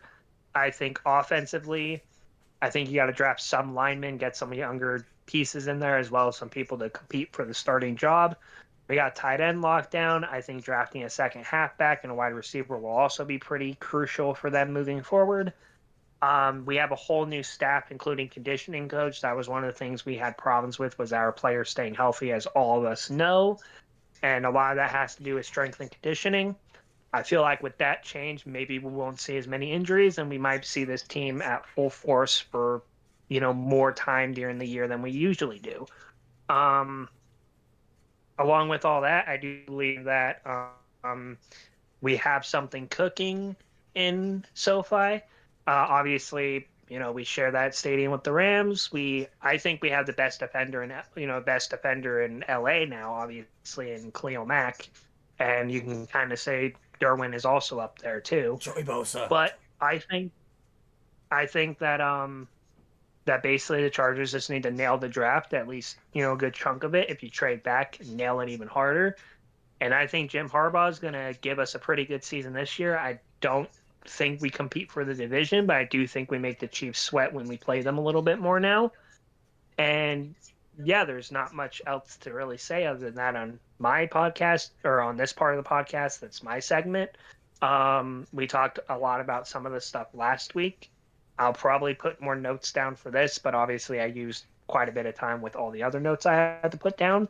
But this week I'm going to pay attention more to what the Chargers are doing. Obviously, I know who they've signed and all that stuff.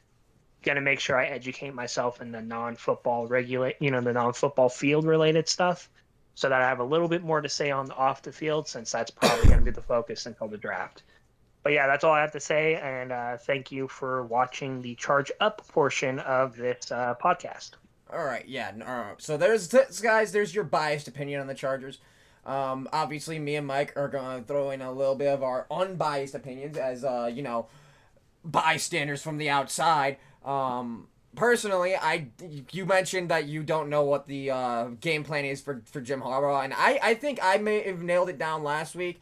I think his plan seems to be out with the old, in with the Wolverines. As we all know, that's where he's coming from in college. He coached the Michigan Wolverines. He was great. He led that team to several college championships. And I think, obviously, he's got the past experience with the players if they're from Michigan. So they're coming in. Oh, I get to play for Coach Harbaugh again. That's great. So I think the Chargers might be in a better spot than they were prior. But I definitely think there are some other spots that they do need to nail down. Yeah, for sure. But I think overall, as an organization, you guys are in a very good spot. You just got a big time head coach that's looking to make some big changes. Knows a lot about the game. Is looking to implement some of his tactics into y'all system. Now, I think the biggest question for you guys is just really like a little bit of that offensive line and that DBs, like we kind of mentioned earlier in the episode. It's just really like the keys for you guys. I think once you guys get a lot down that secondary, find some guys to protect that beautiful quarterback of y'all's that's been slinging the rock all over the field. I think you guys will just be just great, to be honest. All right, guys. So there's Charged Up, guys. As mentioned before, you guys are getting a bonus segment for the biased versus unbiased opinions, guys. Mike here is a Packers fan against all my better wishes. So, guys, welcome to Always Packing with Mike the Kid. Hey, partner, that is some finger there you're Now, packing, as huh? you guys know, we've signed Josh Jacobs to replace the void that we've been having a little bit of running back. We still got Dylan. So we're doing pretty decent, and we've had success previously. But the biggest question for us, like we talked a little bit earlier, is just our young core. We got some young guys on our team, and moving forward, we're going to have to develop these guys. So it's going to be on the floor a little bit to make sure that these guys get developed. But it's also going to be a little bit about bringing in some of that veteran presence. Some of our struggles that we really need right now is interior offensive linemen. We're going to need some guards. We're going to need some centers. We're going to need some linebackers for these next couple of years.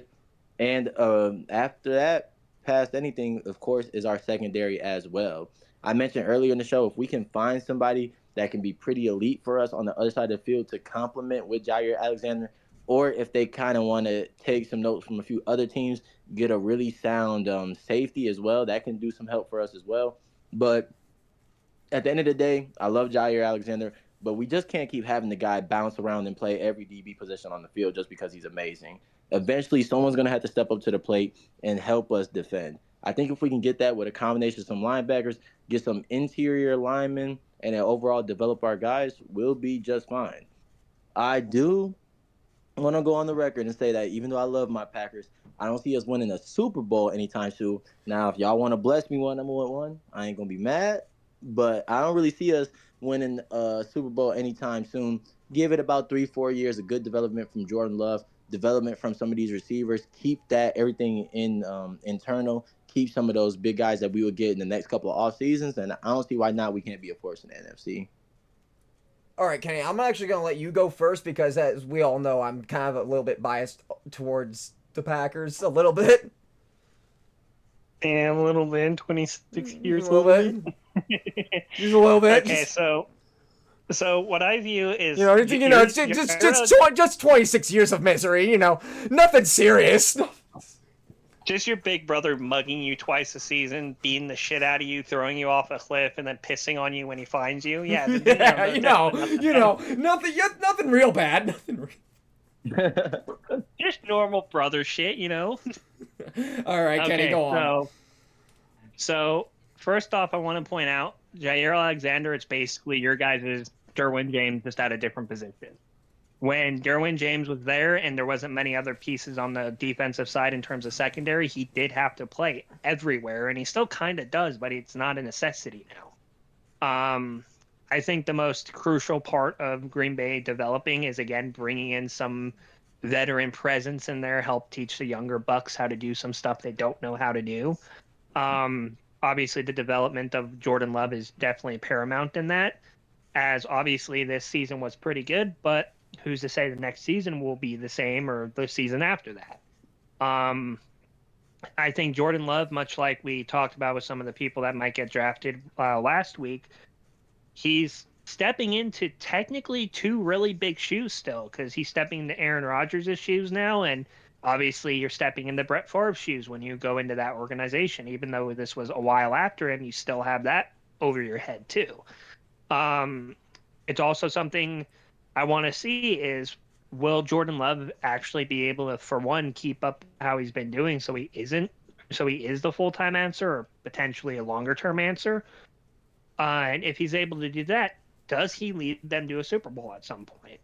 I think there is, like you said, a chance if all the developmental pieces go correctly, but there's also that chance that, right now is the time for teams like the Packers to try to make a run at it because all you really have to get through is the Niners or the Eagles, and if they fight each other and they knock one or the other out, especially with your team should have a major confidence boost after almost beating them last year. But right now, the NFC is a pretty easy field to get through at the moment. You just have to, put in the effort, get the development, get those key pieces in free agency. And I think they have a chance in 4 or 5 years to make a run at a Super Bowl. But right now, you got to keep making runs into the playoffs so that people will believe in you. Because if this is the only time Jordan Love makes the playoffs in, say, the 5 years, then he's not the guy. All right, so, guys, as we all know, 26 years of misery, that counts for something. So, as much as I'm not a Bears fan anymore, because, again, I've already mentioned this team's not dedicated to winning, it has sort of opened my eyes, and I've began to at least appreciate Green Bay a little bit more. Still not a fan of the organization by any means. I still think that the fan base is kind of toxic and kind of how do I put this? Entitled. They think because they've had 20 years of Hall of Fame quarterbacking that they just deserve another. So, I'm just gonna put that out there. But as far as being unbiased, okay, Jordan Love, as I mentioned earlier, he does not scare me yet. We saw half a season of good football from him, and obviously the development of Jordan Love is what's paramount in that division, in that organization right now. They obviously are pretty much sold on him being the starting QB. They've pretty much already decided that they're going to pay the kid. So if it doesn't work out and Jordan Love is not the long-term answer, then they might be stuck in a bit of a, harder situation than they are now. But with the situation being what it is as of right now, with people being so high on Jordan Love and trying to be as unbiased as possible, I do think that there is something there. Also, you're going to need to continue to develop those young receivers. Christian Watson, I think, is probably the best receiver in that receiving core right now, and he's not even that experienced. You guys gotta get some veteran presence in that locker room. Being the youngest team in the NFL and still making the NFC Championship is kind of nutty. So as Kenny said, I think it is a matter of consistency. They need to consistently make the playoffs in order for them to prove like, hey, this is what we're working with, and it can work. So that's all I really have to say on the matter, and that's me trying to be as unbiased as possible. But again, I'm still going to be pulling for the Packers to fail as much as possible. Of course. Being kicked in the dick by this franchise for 26 years, so he's still gonna have some hate there. All right, guys, it's time for us to close out the show. We have our final segment, the segment that we have literally based the show around. Guys, welcome to the final segment, the main event, fuck up of the week. It was at this moment that he knew. He fucked up. And I think we all already agreed on this pre-show. It's gonna be the Dallas Cowboys. How about them Cowboys, guys? Prior to the season, Jerry Jones said that this was going to be their all-in push. Where it at, though, Jerry? Where it at, though? I ain't seen you do shit. This ain't all in. This is being content with, sucking. Yeah, if anything, it's a double down. Yeah, no, the Cowboys are down Yeah, as we bad. mentioned earlier, they really only brought in one new piece in Michael Kendricks or Eric Kendricks. He's solid. He played for my Chargers last year. He's a solid guy, but he's not bringing what Leighton Vander Esch had. He's not bringing what some of these other pieces had. He's one piece, and you need a lot more than that. You also suck at drafting for the most part, so that's going to be a problem. But your biggest re-signing was Nico Dowdle, and nobody even knows who the fuck that is. And then you re-signed your long snapper. Yeah, good job, dude. You're definitely all in. I hope the Eagles kick your guys' teeth down your throats. Mike, anything to add? Oh, no, you already know how I feel. You know, they're going to do whatever, but, you know, they're just going to get stomped out by us in the end anyway. So it doesn't really Yeah, I was about to say, it doesn't matter what they do. They're just going to get dunked on by Green Bay in the postseason anyways. Yeah, like it's just written at this point. If we somehow figure out a way to get the wild card spot, and they figure out a way to just be great and thinking that they're just gonna steamroll over us, and then you know. See, I want to point out something too quick too. Dallas fans that are watching this, I'm gonna say this once. Dez didn't fucking catch it. I get tired of seeing that everywhere. He didn't catch it. He dropped it. Deal with it. Secondly, I think Dallas is going to be competing with Chicago until further notice for Fuck Up of the Week almost every week, at least during this offseason. But the thing with Dallas is they never fucking learn. They always go good in the normal season. Oh, yeah, we're going to win 10-plus games. We're going to win the Super Bowl. And then to be fair, Kenny, to be fair to your point, they usually do win 10-plus games. It's just they can't make it further than the divisional. Yeah, good job, dude. You're a great regular season team. But then you get the playoffs and you shit the bed against the Niners, or you shit the bed against the Packers, or you shit the bed against the Rams, or you shit the bed against somebody else. Congratulations, you're the organizational version of Kyle Shanahan. Guess what, Cowboys fans? You won one game, maybe two since Dak's been there, but I'm pretty sure it's one, against a 40-plus-year-old Tom Brady, who Father Time finally bitch-slapped that season. You're not good. You'll never be good once it hits the postseason. You're in the cellar. It's been 30-plus years. I wasn't even alive the last time your dumbasses did anything. Shut your asses up until you do something. I mean, to be fair, I wasn't either, and I'm the oldest one on the podcast. Yeah. No, you're not. I'm 26. Yeah, I am. I just turned 28. Go fuck yourself. I thought you were 25, dude. No, I'm 28. Well, shit, that's even worse. That's even worse. Dude, you're almost 30. Fucking children over here. Young whippersnappers don't understand anything these days. Well, I literally don't even turn 23 until May, so. Yeah, Mike, we got the young buck over here. The young buck. Look at this fucking... Dude, this guy over I'm here, just gonna 23. throw this out there right now for you, Mike. It felt so weird with you leading, my general class being, 26 in college. Yeah. I'm sitting there like, man, I'm getting bossed around by a 22-year-old kid. But That's why I every never time he told you to do something, you're just like, don't tell me what to do, kid. Don't tell me what to do. You ain't that guy, pal. You ain't that guy. See, but I already knew by this aura surrounding you, like, let me just talk to this dude. Like, I don't, like, I ain't trying to come off like, boss, you're nothing. I'm just trying to do my job, man. They're giving me peanuts anyways. I just can't do my job, chill out with y'all. Hey, you know what? You did it well. You did it well, considering that we're homeboys. But guys, we are going to wrap up this episode of Helmet Haven. Guys, I would like to give a quick thank you to Mike for joining us. I think it's been a great show, guys. We've been here for 3 hours. It's been a great 3 hours of discussion. Yes. All right, guys, we are going to hop out of here, guys. Thank you again for watching the Helmet Haven Football Fuck-Up Show. Kenny and I will be back next week with ranking predictions and probably a few more segments. All right, guys.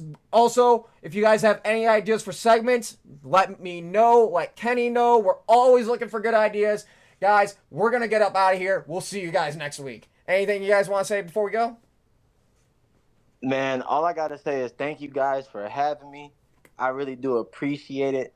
I haven't got to talk about football with people that actually know what they're talking about in so long. So that was amazing. And thank you. Thank you. Kenny, anything? It's also breaking news that it's kind of his bedtime, so it's his bedtime, guys. Don't worry about it. It kind of is my bedtime. I kind of do need to hit the sack. I need to get dressed up for work tonight. You was talking about the 23-year-old.